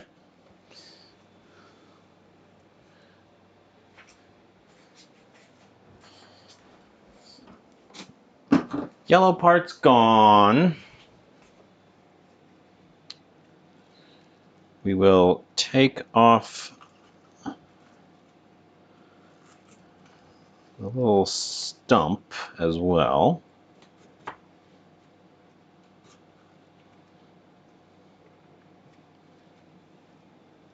That one doesn't have much of a stump. Just for looks, mostly. The stump is definitely edible. So are the yellow bits, actually. They just tend to go bitter.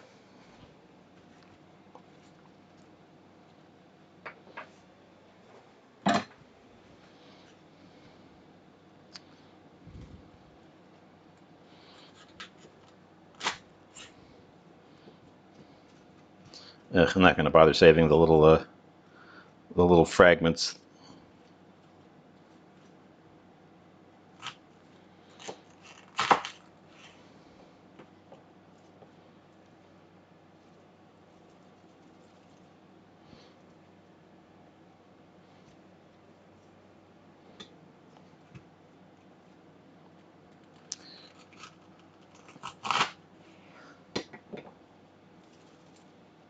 Okay, Get rid of these little fragments.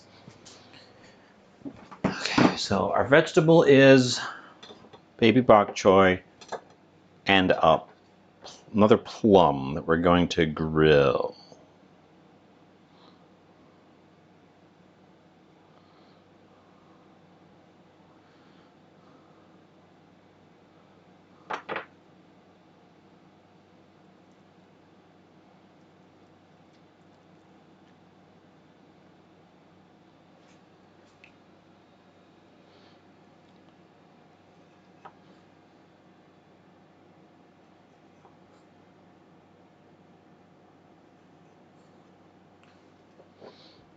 I think I'm just going to have 4 pieces, and I'm going to snack on the other half.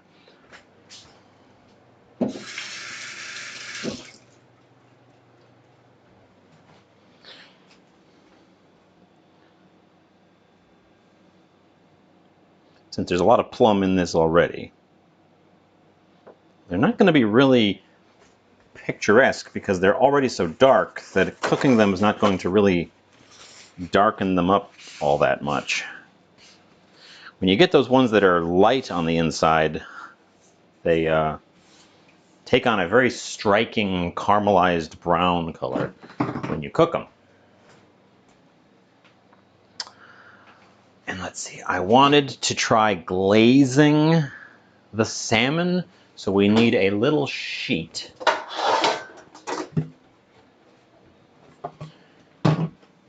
But I also want to crisp up the skin, so we're going to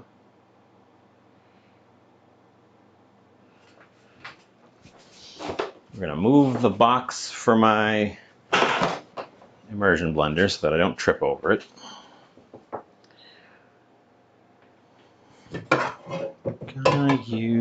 We don't need a sheet pan. No, we don't need a sheet pan. We're just going to use a steel, an oven-safe pan. How big is my piece of fish? Here's the fish. Is it good enough for one of these? I would say yes. So we're going to go ahead with the cast iron.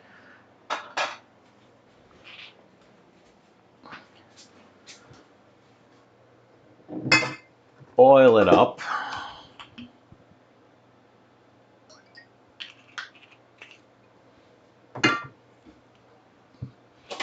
Get the heat on, and we're cooking. We're cooking. Oh my God, look at these dishes. Okay, while that pan is heating up, let's put a few of the old dishes away. And maybe even get a head start on some of this new disaster catastrophe that I've created. Wow.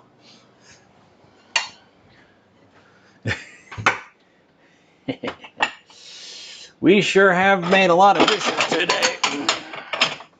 Can't believe how the weather has changed. It is blue sky, full sun, not a cloud to be seen.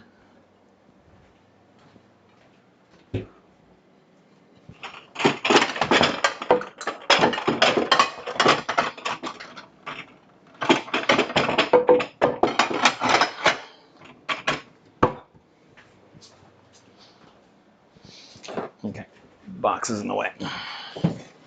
If you were here earlier, we had a very abrupt, very violent thunderstorm.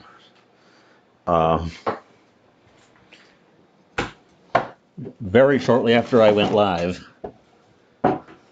Came out of nowhere, and he just dumped.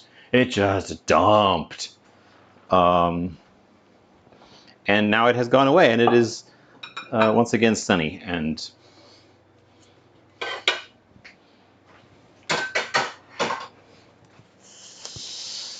okay. How's that pan coming?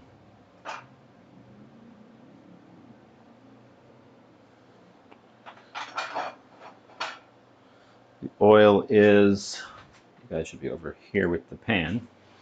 You can't see anything though because it's black. Black on black.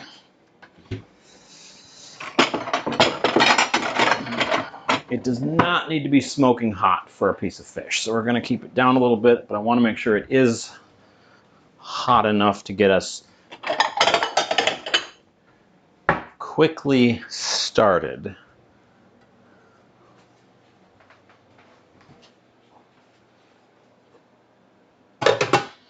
Okay, that's all of the old dishes tidied up and put away.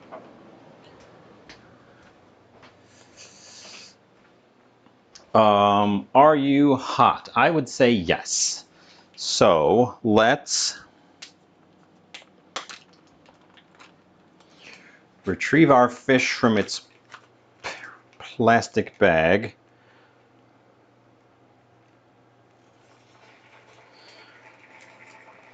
Not a strong instantaneous sizzle, but you know, something.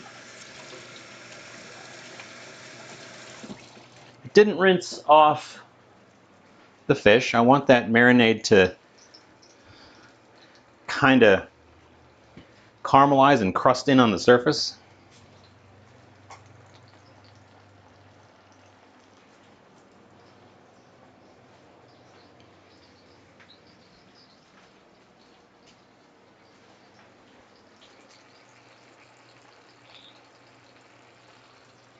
We'll see how this goes.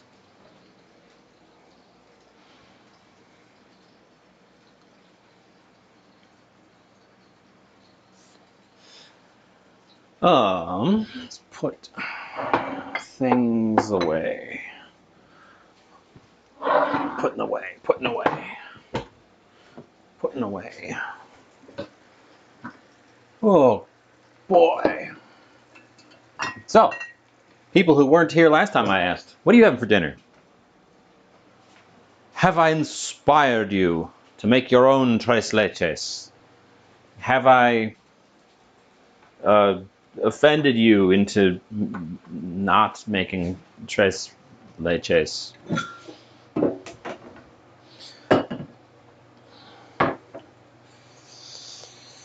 Ooh. Have I indifferented you in regards to the leches and their number?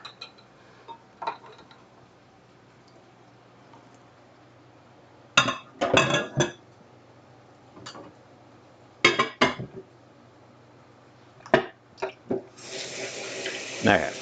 Okay.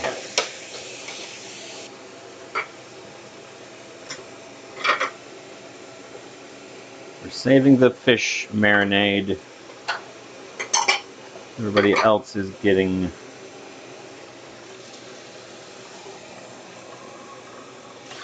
washed out.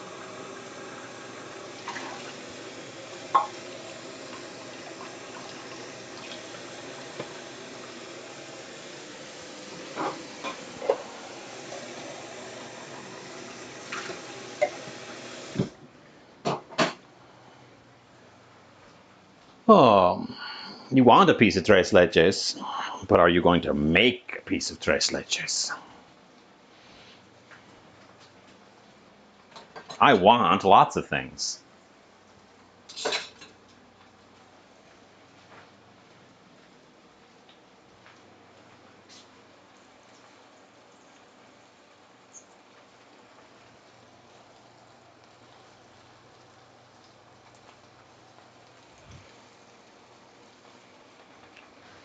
I'm trying to keep an eye on this fish. Hi, Flemishar. Welcome in. What's up? What's cooking? It's gonna be hard to flip. It's a big piece.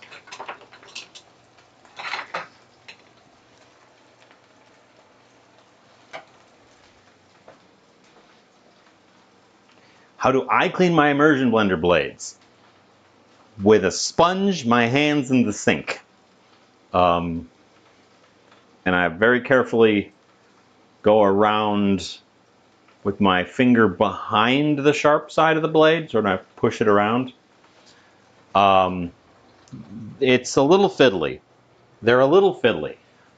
One thing you should always do with your immersion blender is when you're done using it, keep the blade end wet. Keep it in some water or something so that it does not dry out and get crusty while you're doing other stuff. Because if it's crusty, then it's going to be a nightmare to clean. If you can keep the stuff that's on it from hardening in place, it's a lot easier to clean than you think, because it's all stainless. So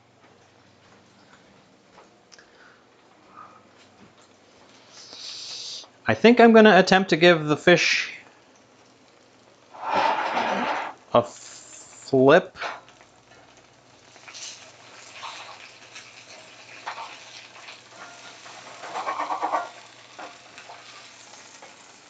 Without splashing.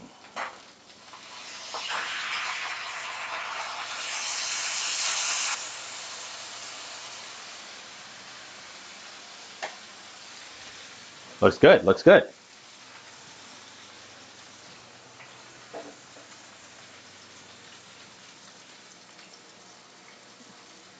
If you microwave it, you might destroy your microwave.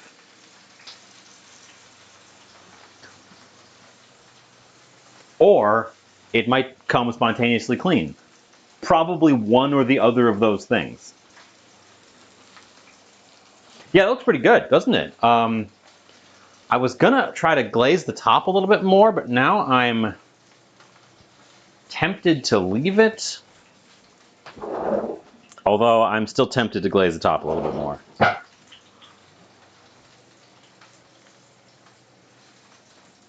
I cooked it on the flesh side first so that it would develop some stiffness before putting it on the skin side, because if you start it on the skin side, the skin shrinks and the whole thing arches.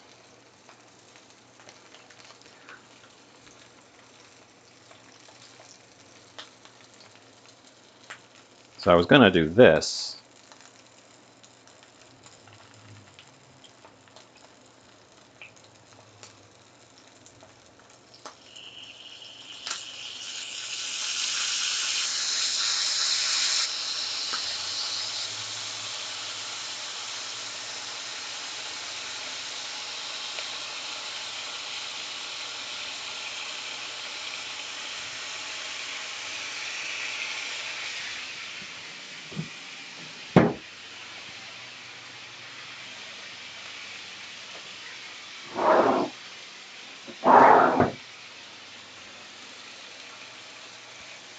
Because then I was going to take it and put it in the oven and hit it with the broil to get that top to sort of glaze in place, crust in place a little bit. It's not right up at the top, it's in the middle rack, but it's going to be getting heat directly from above. So I hope that works. It can't be in there too long. Keep that handy, keep that handy. Burner off, pot out of the way. We need to cook our vegetables.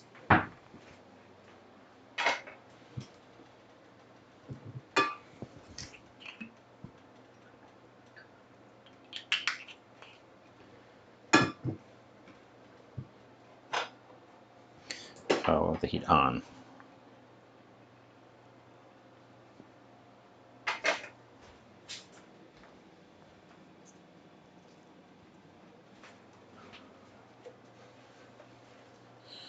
Use one of them to spread the oil around.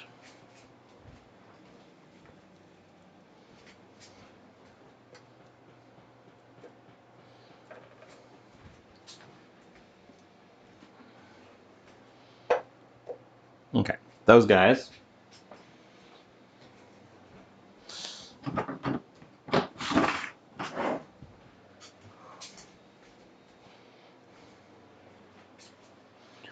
We can make that one extra hot, actually. Really get them toasting up.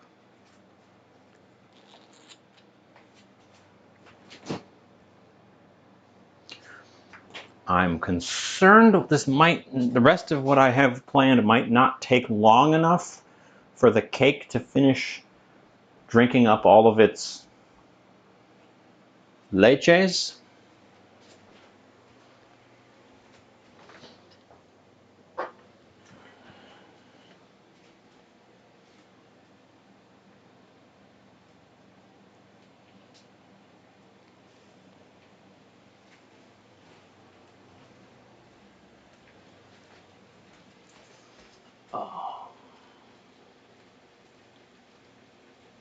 It says it should rest for an hour or an unlimited amount of time overnight. But it says minimum an hour to let it really suck up its juices.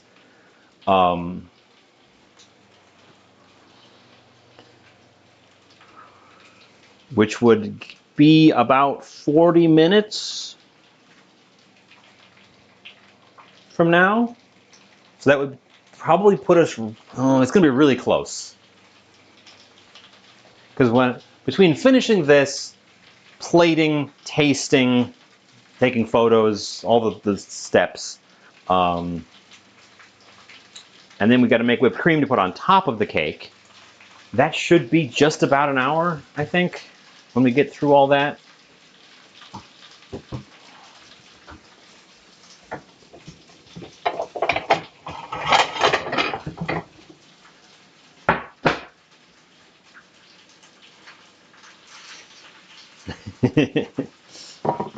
I also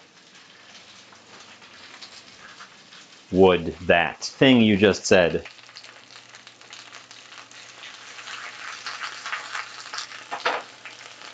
Okay. Get those guys going there.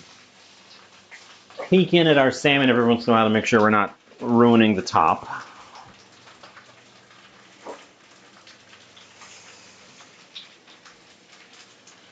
Boy, I'm really hungry again today, and I don't know why this time, because I had a big lunch. Normally when I'm really hungry, I didn't have a big lunch.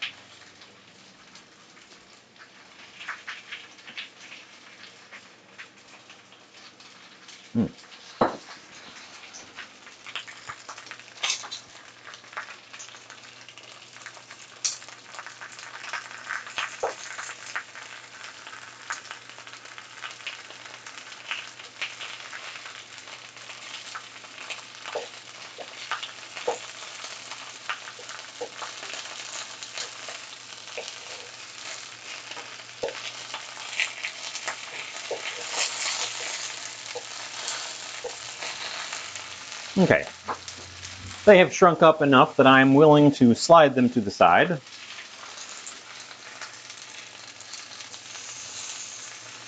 And hit this pan with our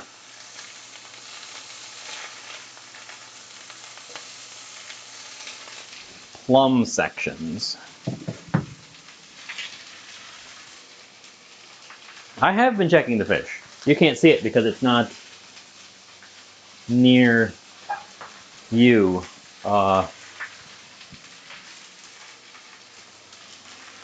It's also not right up on the broiler. It's still in the middle rack. It's halfway down the thing, so it's got a little bit of distance from the broiler.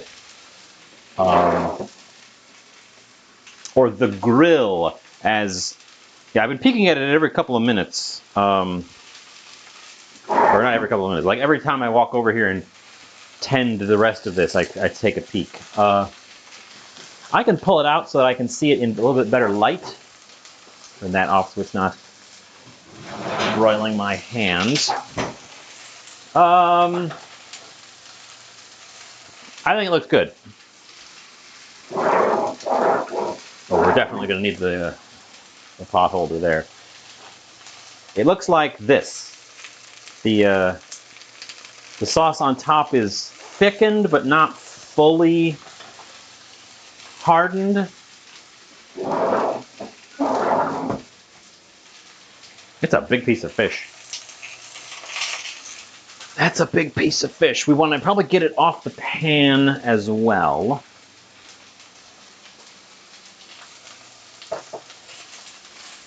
Where did my flipper go?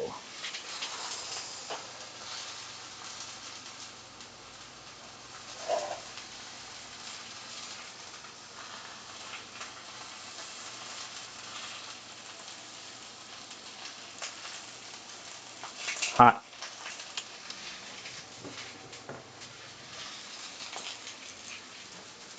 Okay.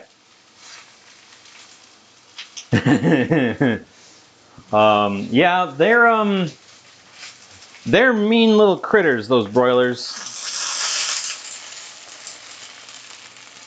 Okay,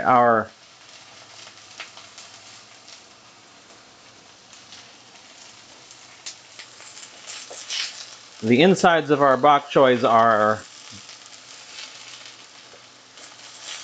sufficiently blackened. I'm going to give them a quick blast on the other side.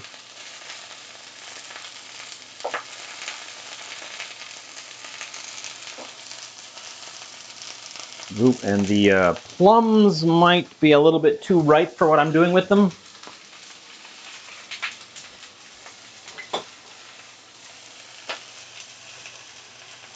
Oh, and sticky.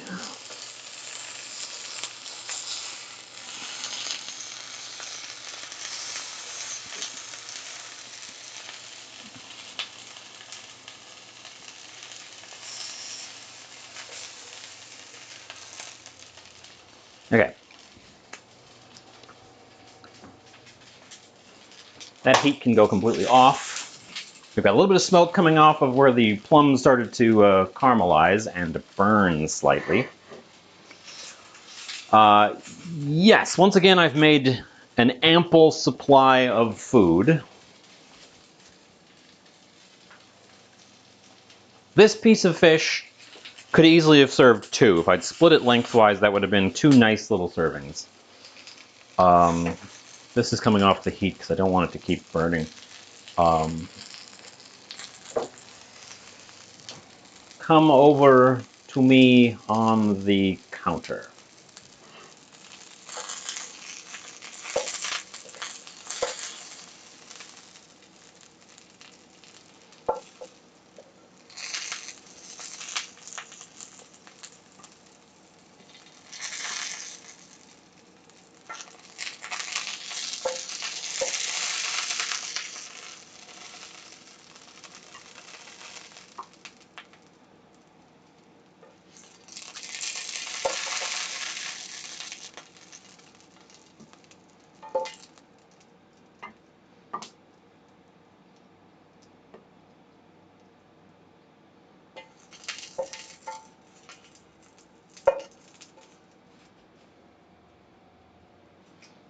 Okay. That part.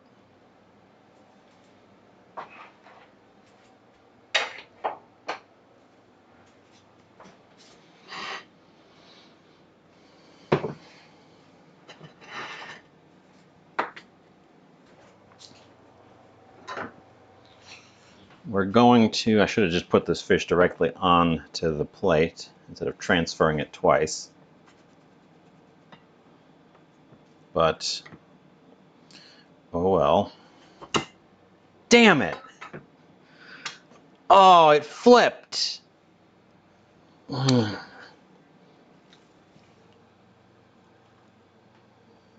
back to me. Okay, it still looks fine.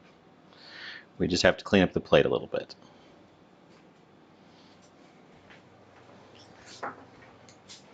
We just have to clean up the splat a little bit. Thankfully, I didn't have a really decorative topping going on.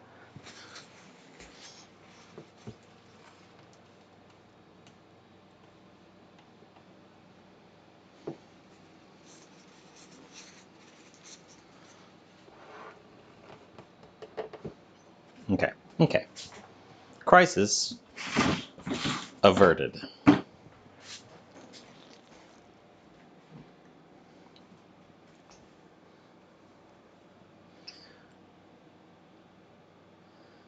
These little guys.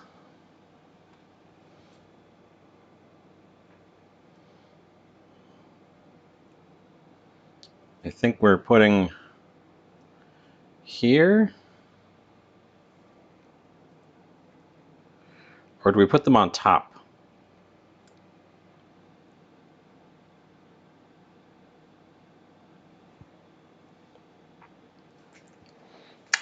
What do you think of plating? I'm always a little bit unsure about plating.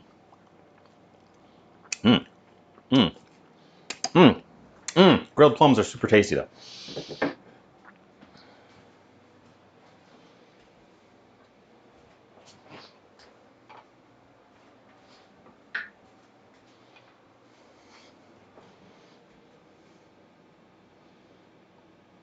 Three on one side and one in the opposite corner.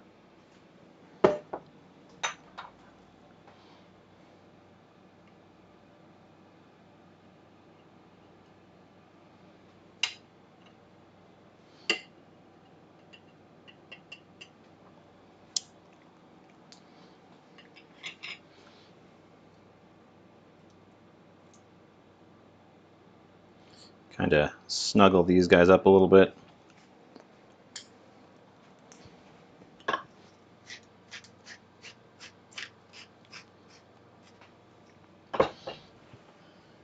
They are getting salt and peppered. I'm actually going to salt the plums as well. And then this is our plum sauce.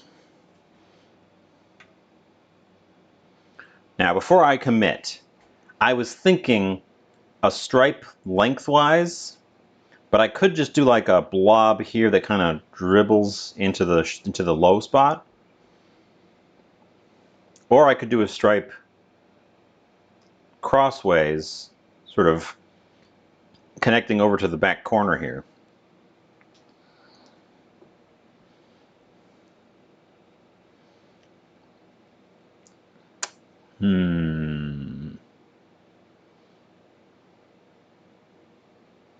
Or I could do a stripe crossways this way so that it doesn't touch the existing plums.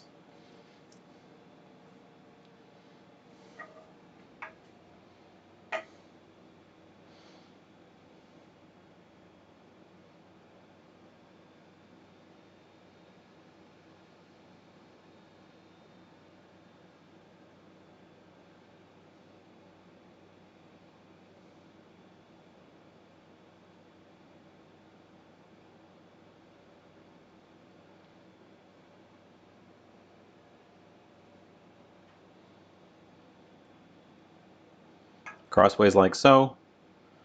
And then we're going to go with a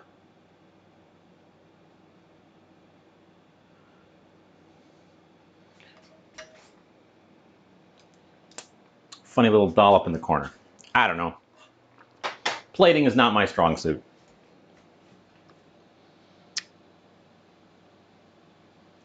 It wants a garnish.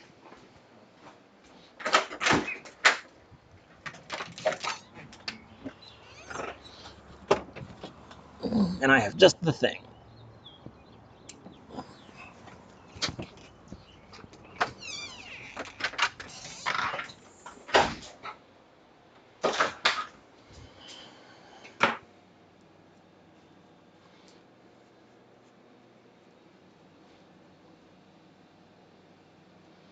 Garnish.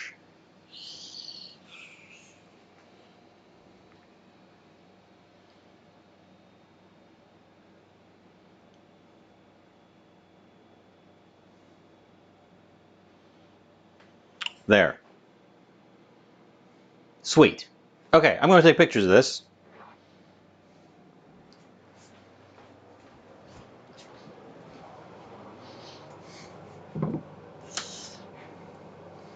What I need is lessons in plating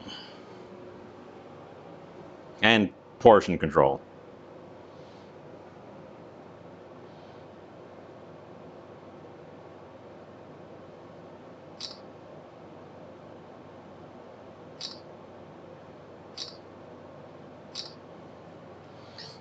Okay.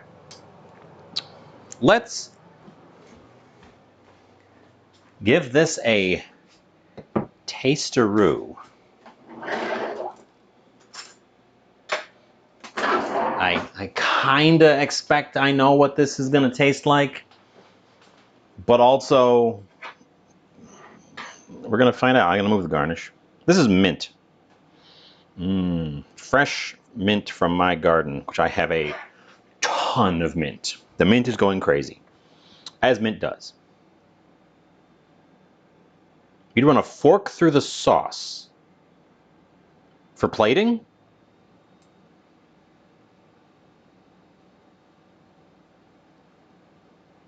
Like that? It's not too late to take another photo. Or this sauce.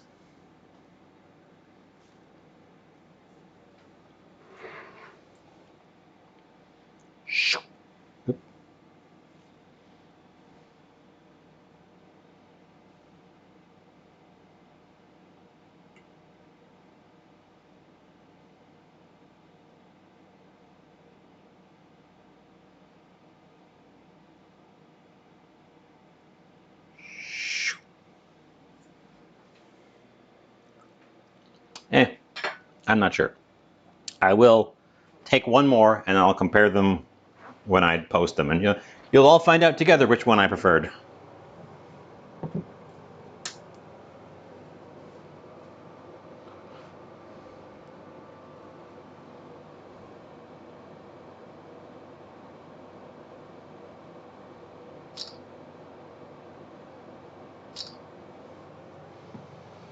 Okay, now we're coming back to tasting. No more changes, no more photos. Digital Meow Mix. Hi, welcome, welcome. Oh, you mean like done a crisscross thing? Well, too late. I already took photos. We're not doing more. Digital Meow Mix. Welcome, welcome. You are just in time for the tasting. And then when we're done tasting this, we are going to check in on our Tres Leches in the fridge, which we also need to make a whipped cream topping for. So we'll be whipping some cream at some point. But we're going to give this a good old taste. I'm going to taste this corner down here where there's no plum sauce first.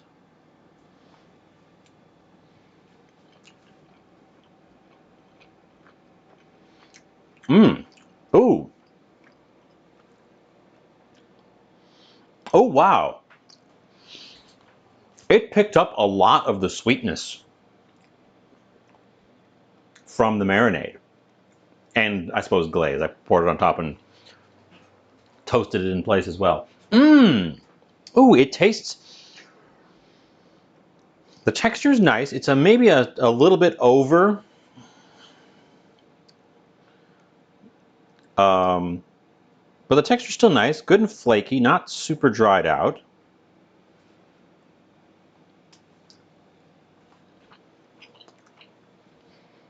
The salmon flavor is very mild, which is probably because this is farmed salmon. But I've definitely had worse salmon. It's interesting, it hasn't taken up a lot of the saltiness from the marinade, but it has taken up quite a lot of the sweetness. Even the parts away from the edge, where it's a little bit more internal, has just a lovely sort of kiss of rich. It's like a rich sweetness.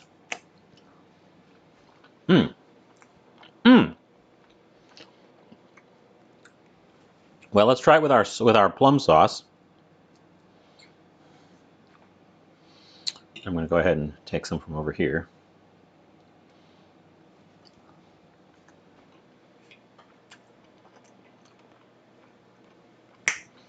The plum sauce has a punch. It's much less pinchy in the corners of my mouth. I think we mitigated the acidity of it, but it's still spicy. Honestly, it doesn't look as good for the plating, but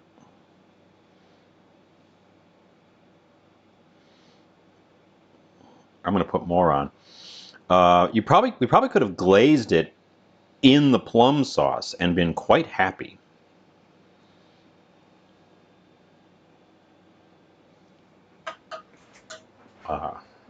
We'll consider that in the future.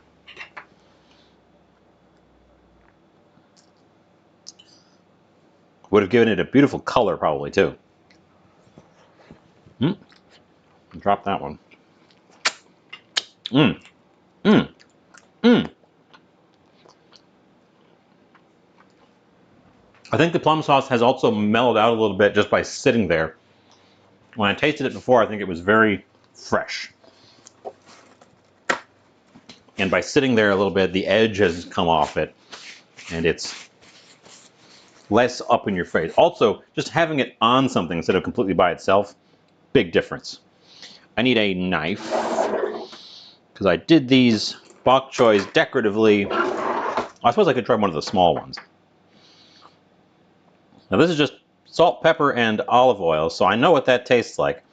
What I wanted to do was try some of our plum sauce with the bok choy.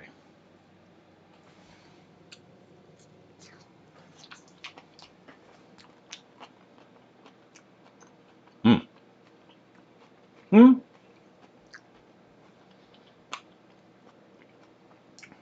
It's not as nice of a pairing as it is with the fish.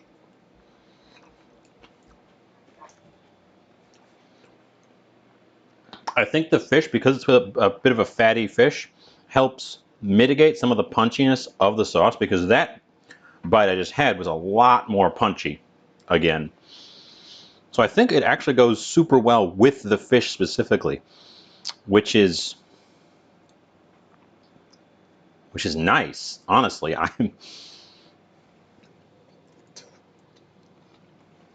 was just making a delicious sauce.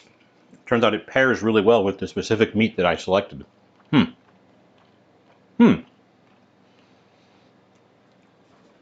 The sauce is very tart. It's very tart. It's also spicy.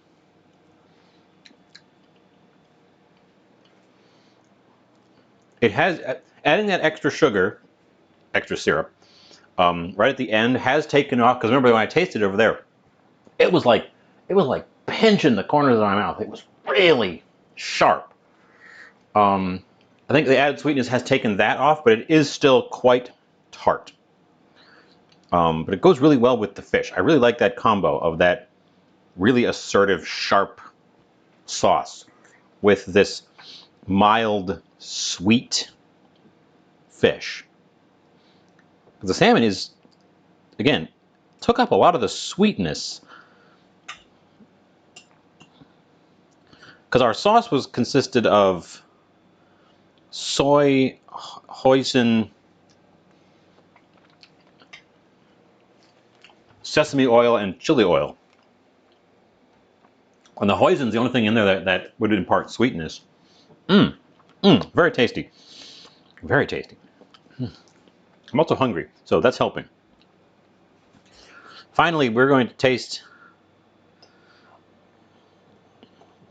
one of these grilled plums.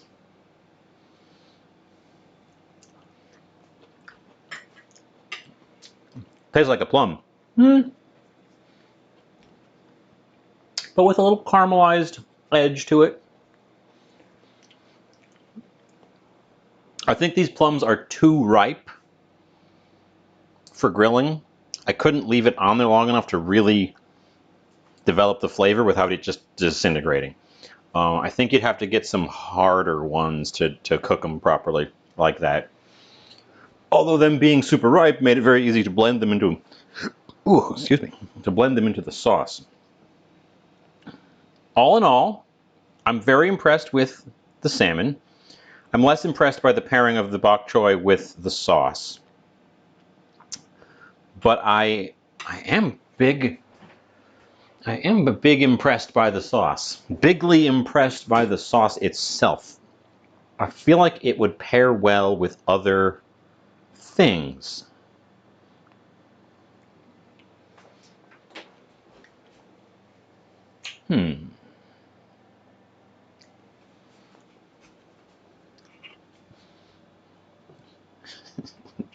Now I'm just eating.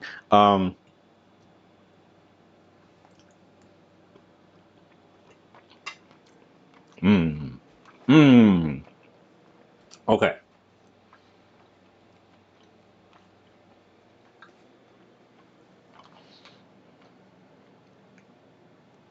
Possibly. It's tart, so it has a flavor where it seems like it would pair well with fatty and perhaps slightly sweet things. Meats, I want to say it wants to be paired with proteins for sure. I think yes. You also probably could use it as a glaze on a piece of barbecued meat where you just, spread a little thin layer on, let it dry in place, spread a little thin layer on, let it dry in place, and it would give you this sort of sticky crust. Because for how tart it is also definitely sweet. It's sweet and sour, and that sweetness, fruit fly, would caramelize into a sticky crust. And it has a lot of dimension. All those spices, I really, really, really think that it's going to taste different tomorrow. That the spices that are in it are going to infuse over time. And this is something that you should prepare a batch of and then store in a jar so that it can really develop rather than make it a bit at a time as you want it. That's the profile I'm getting from it. It's almost like a ketchup, where it probably wants to be simmered even longer than we did, and then it really wants to be put in a jar and let sit for a while to because that's the vibe I'm getting from it. It's like plum ketchup, but like good. I think I made a ketchup. Ooh. Choking on my own words there. So yes, I think it would pair well with ribs.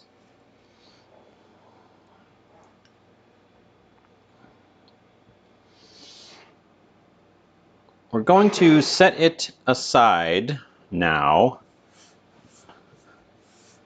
and we're going to make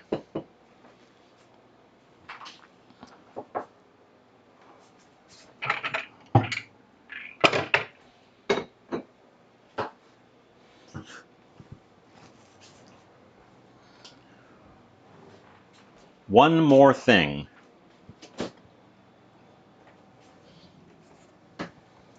One last dance before we sleep.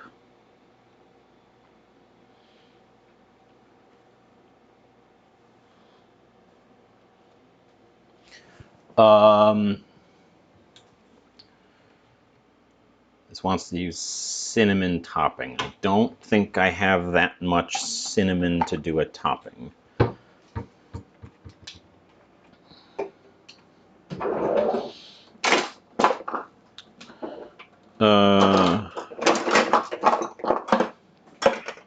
Tiny measuring spoon, where have you gone?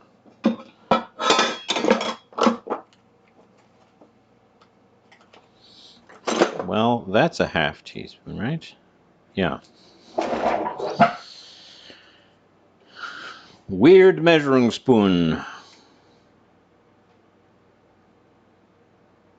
Oh. Okay, well, half teaspoon of vanilla extract is literally all that was left in there. Put that on the old list.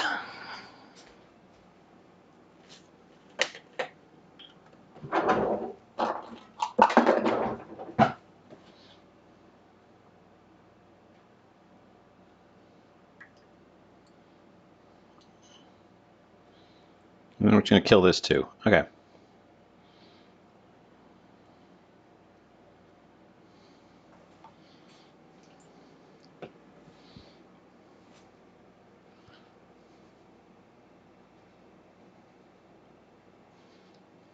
Grounds. I don't think we're doing ground cinnamon. We could do nutmeg. We could do nutmeg. Okay, we're making whipped cream for our leches. This one wants powdered sugar. I've got that. I've got that. I can do that. We can even use the same scooper.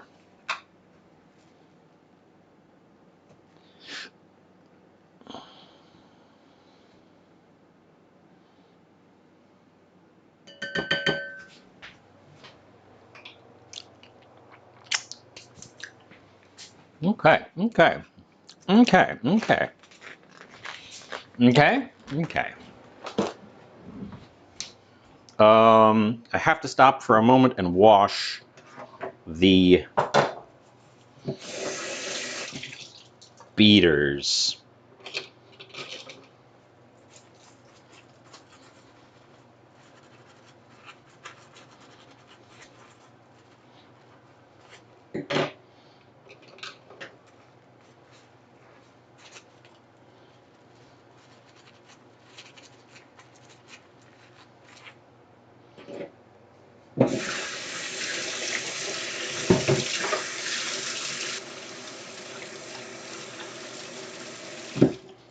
Because I got the whisk out, and then I immediately second guessed that I'm not whisking this by hand. We're doing this in the beaters.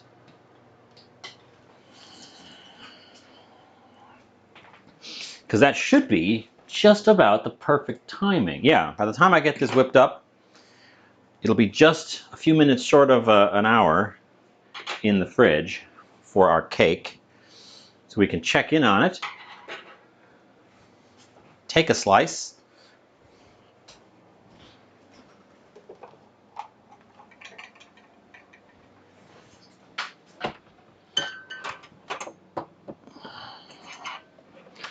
I've done whipped cream by hand plenty of times. I don't need to do it one more time.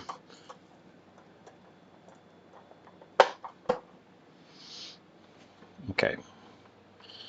Get that sugar hydrating before I hit it.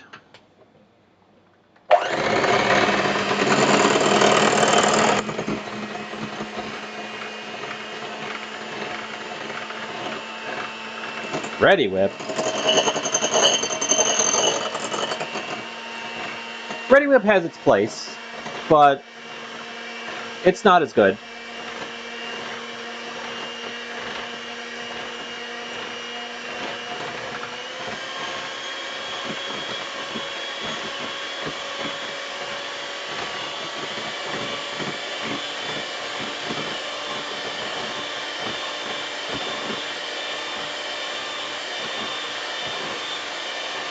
For a little while, I was finding coconut spray cream, like as Sal would say, squirty cream in the can, but coconut, and that was really good.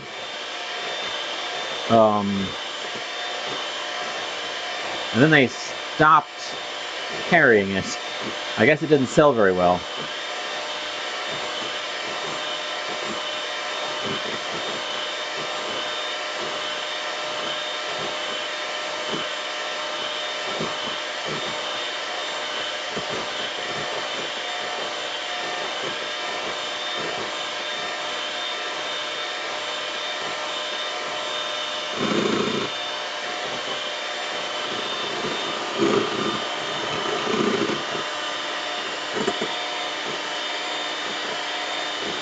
Yeah, it deflates really fast and really easy.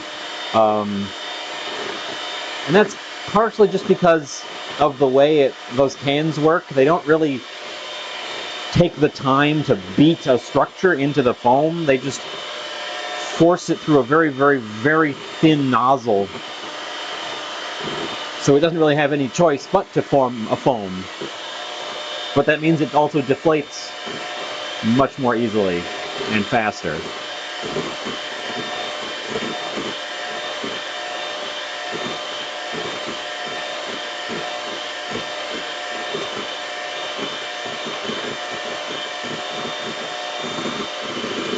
In the past, I typically reach for the hand whisk and do this by hand. But since I've done quite a few other things today, I'm not really in the mood for a whole bunch of hard work right now at the end.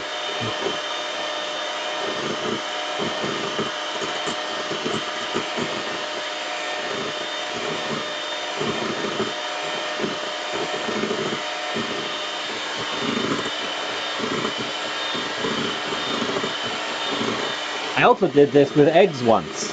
I hand whipped a meringue, and then I vowed I would never do that again because it took 45 minutes to hand whisk egg whites into a stiff meringue, and then my arm fell off.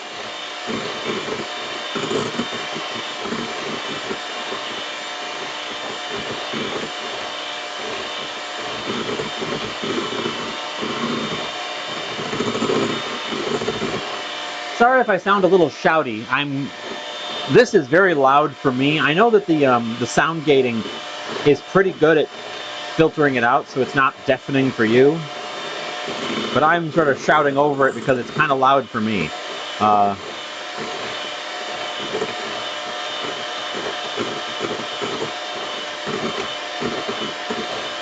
We're getting there.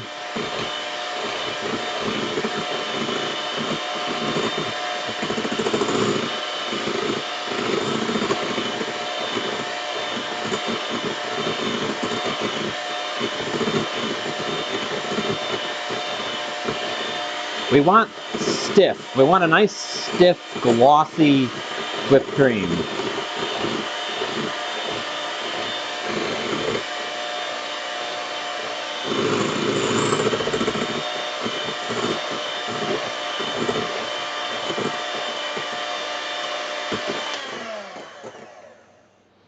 Which we... I think we stopped just short of stiff peaks, actually. I'm going to give it just a scooch more.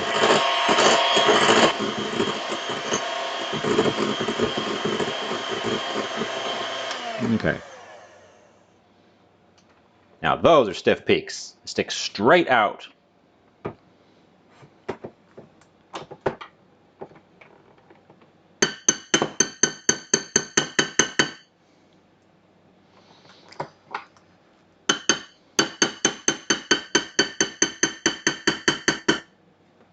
And that's our third leche.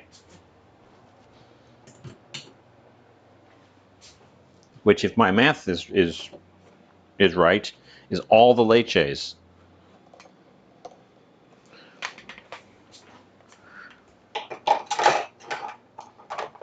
Trace of them.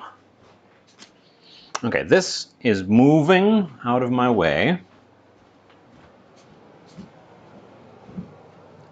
You know where this can move? Because the oven is warm but not hot.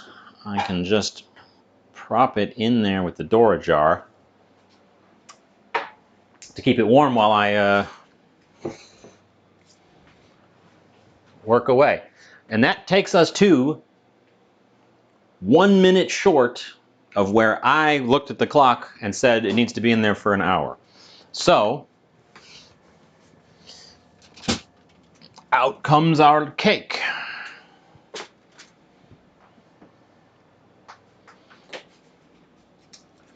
Let's see what has changed in the past hour in the fridge. It should have not much juice left in the bottom. Oh my God, you can't see the juice at all. Look at it. It's just a cake again. The juice is gone.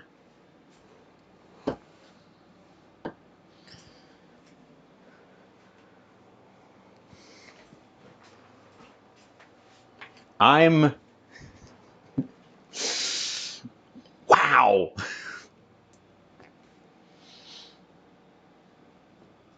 Is it real squishy? Ooh, it's pretty squishy.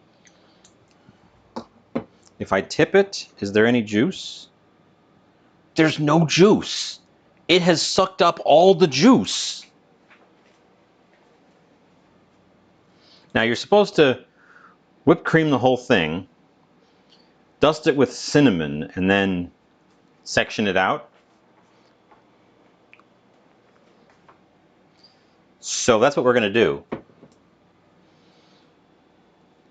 Wow, it sucked up all the juice.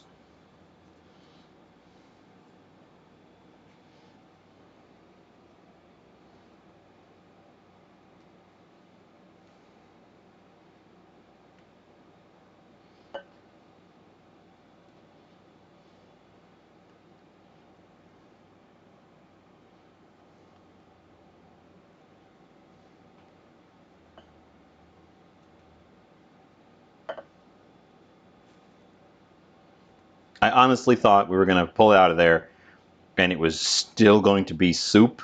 And I was going to have to say, well, I guess we'll leave it overnight and see what it does in the morning. But no,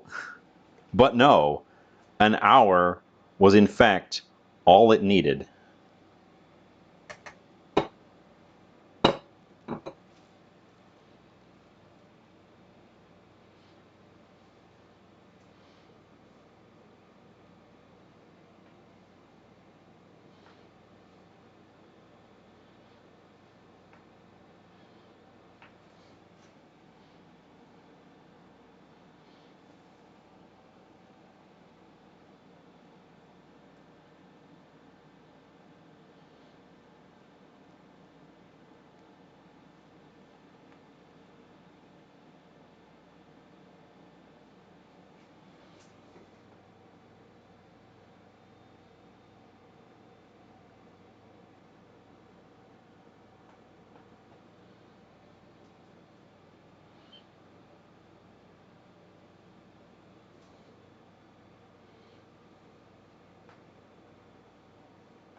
Cake.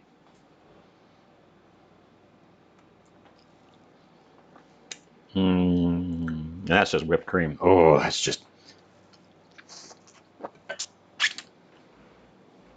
delicious whipped cream. Now, I said I wasn't going to put cinnamon on it, but then I noticed I have pre-ground cinnamon here.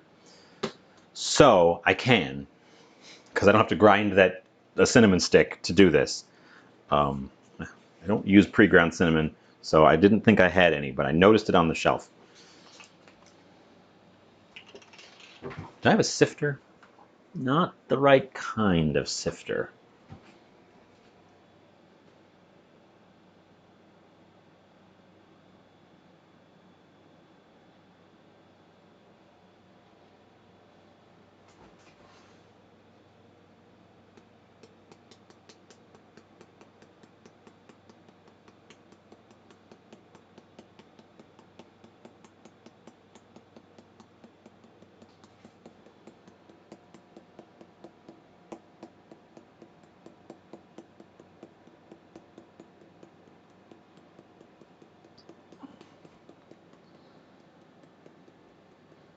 I'm going to have to find people to share this with. I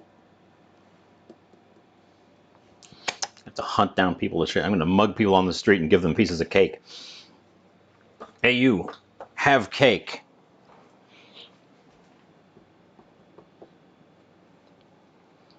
Okay, before I ruin this by cutting it, I'm going to take it over and I'm going to take a picture of it.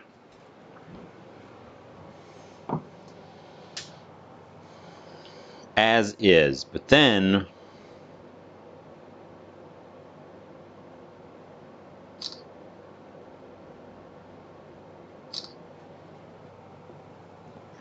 it cannot stay as it is. It must be cut. It must be cut.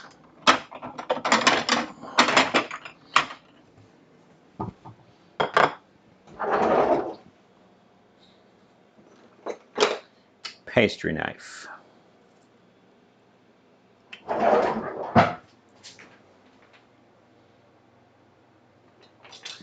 Oh, I used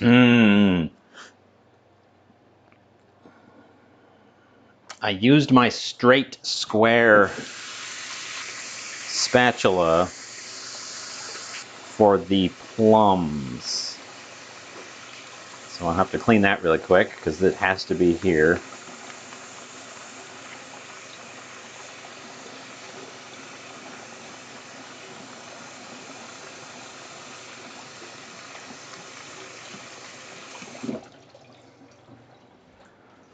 Okay. Dry that off.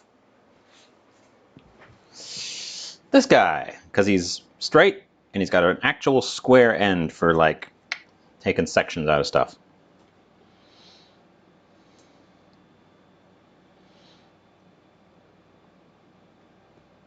Oh, it's so soft.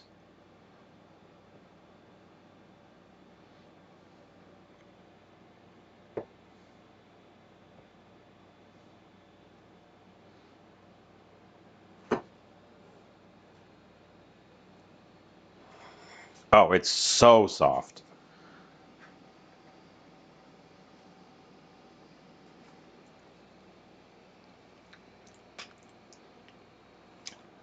Mmm.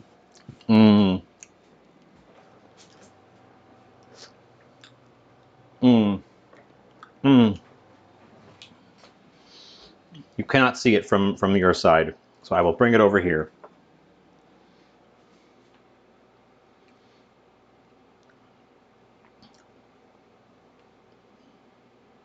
Look at it!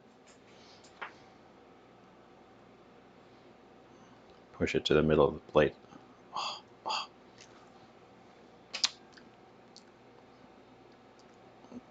Mmm. We're going to take a picture. Once again.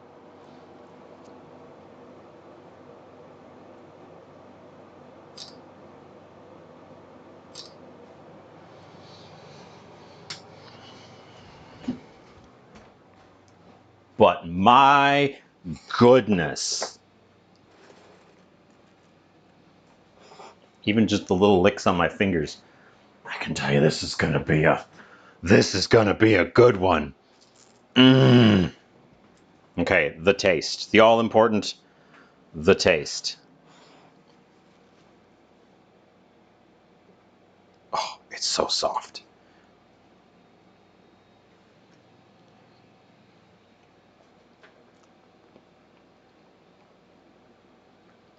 Oh my God, is that rich.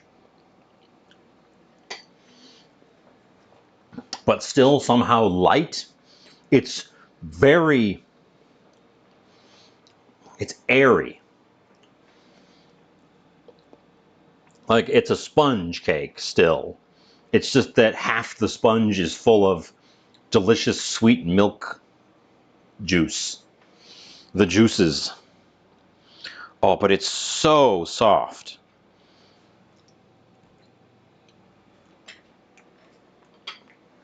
Mmm. And you can taste the banana. I'll remind you, we didn't put any eggs in this. There was no eggs in this. We put bananas in this instead of eggs. And you can taste the banana, and it's not dense. It's not, I was worried that you wouldn't get as much lift without the eggs, that the bananas would work, but not fully work. I want to say they just straight up worked. I want to say that that is a literal one-to-one. You can throw mashed banana in a recipe instead of egg. Because dang if it did not work here. And you can taste the banana. It's subtle. It's not real strong. I also can't taste the cinnamon at all. I will tell you that. This cinnamon, decorative. Can't taste it. Not enough there to cut through the richness of this thing. Oh my goodness.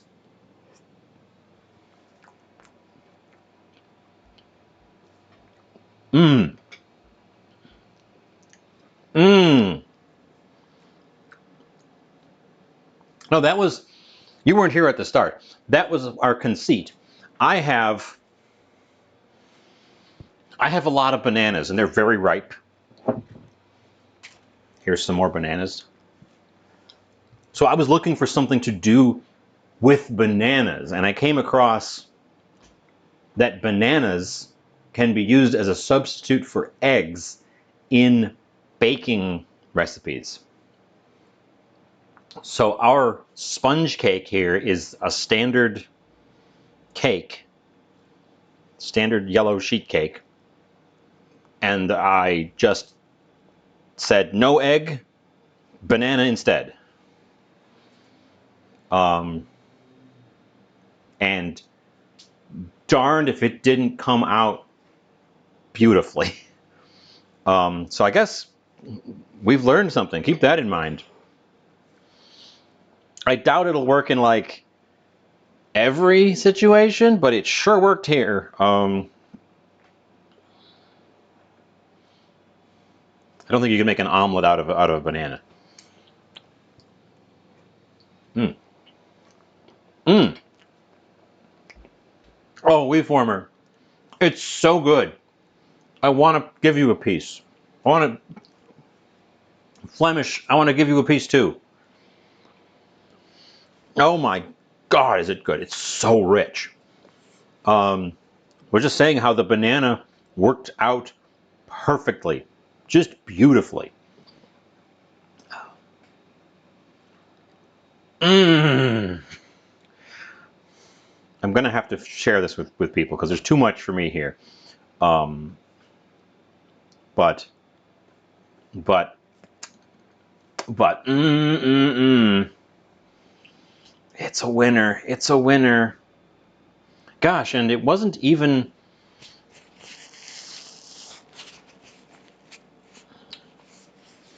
It's not even very expensive to put together. I suppose the most expensive thing is that I used a pint of heavy cream.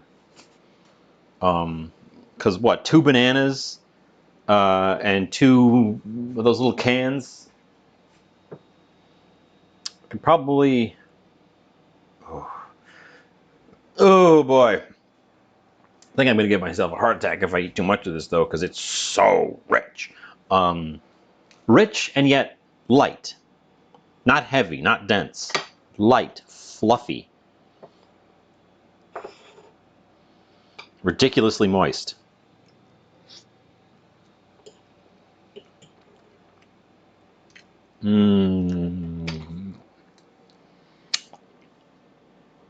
My cake mix was 75 cents, but I got it on sale, so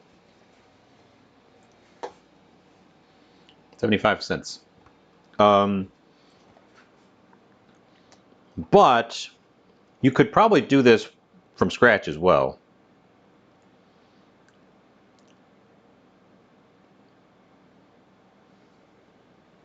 This one was an absurd deal. 75 cents is an absurd deal.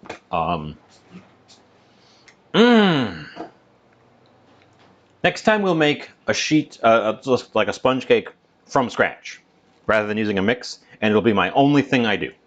Not like next time as in this week, but the next time I make a cake. The next time I make a cake, we're going to make a sponge cake from scratch. Just because I want to know for sure that I know how to do it. Oh, it's super good. Wheat Farmer, you weren't here for the tasting of the fish. Yeah, I'm going to put the lid back on this guy.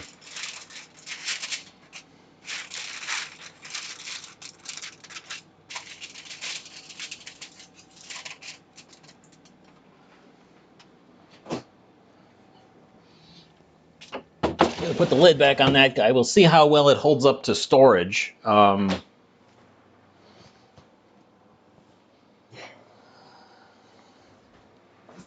Here's our dinner. That's another thing. I can't eat too much of that because I'm still eating dinner.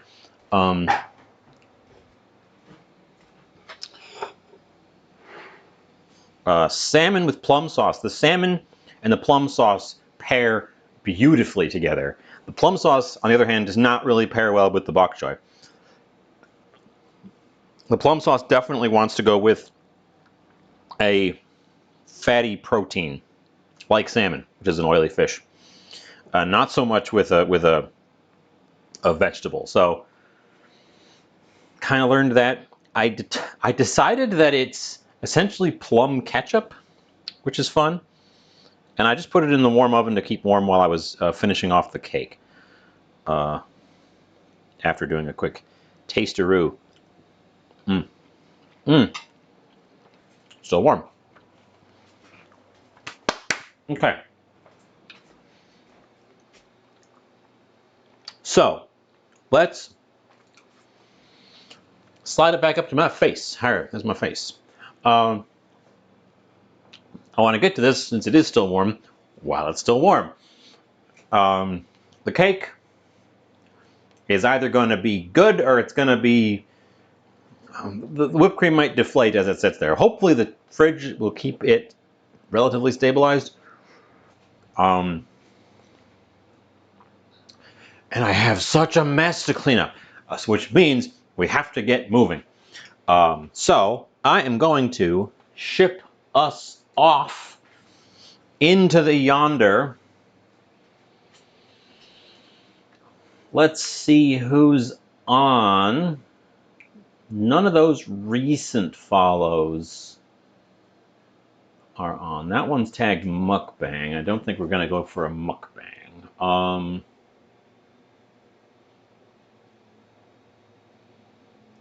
Let's check out the old follow list, see who's up and about.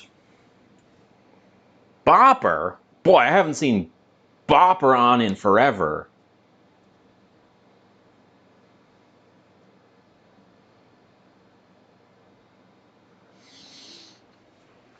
Oh my God! Flemish, that's 1,000. That's 1,000 bits. No, take it back. Take it back. I don't deserve 1,000 bits. I haven't done anything. Oh my God. Thank you so much. I need to get bit rewards. People are actually giving bits. I haven't gotten any bits rewards because that's a vicious circle. Now I gotta bit rewards for all the bits. Thank you so much. I have no idea what we're doing next time, but it's gonna be Friday as usual. That's the target. I'm gonna raid Bopper. I haven't seen Bopper on in forever. So we're gonna go dump our faces all over Bopper. I can use it to buy 25 pounds of plums. Yes, I have to work out what to do with plums and bananas. And I'm thinking plum banana smoothies every day until I die. Oh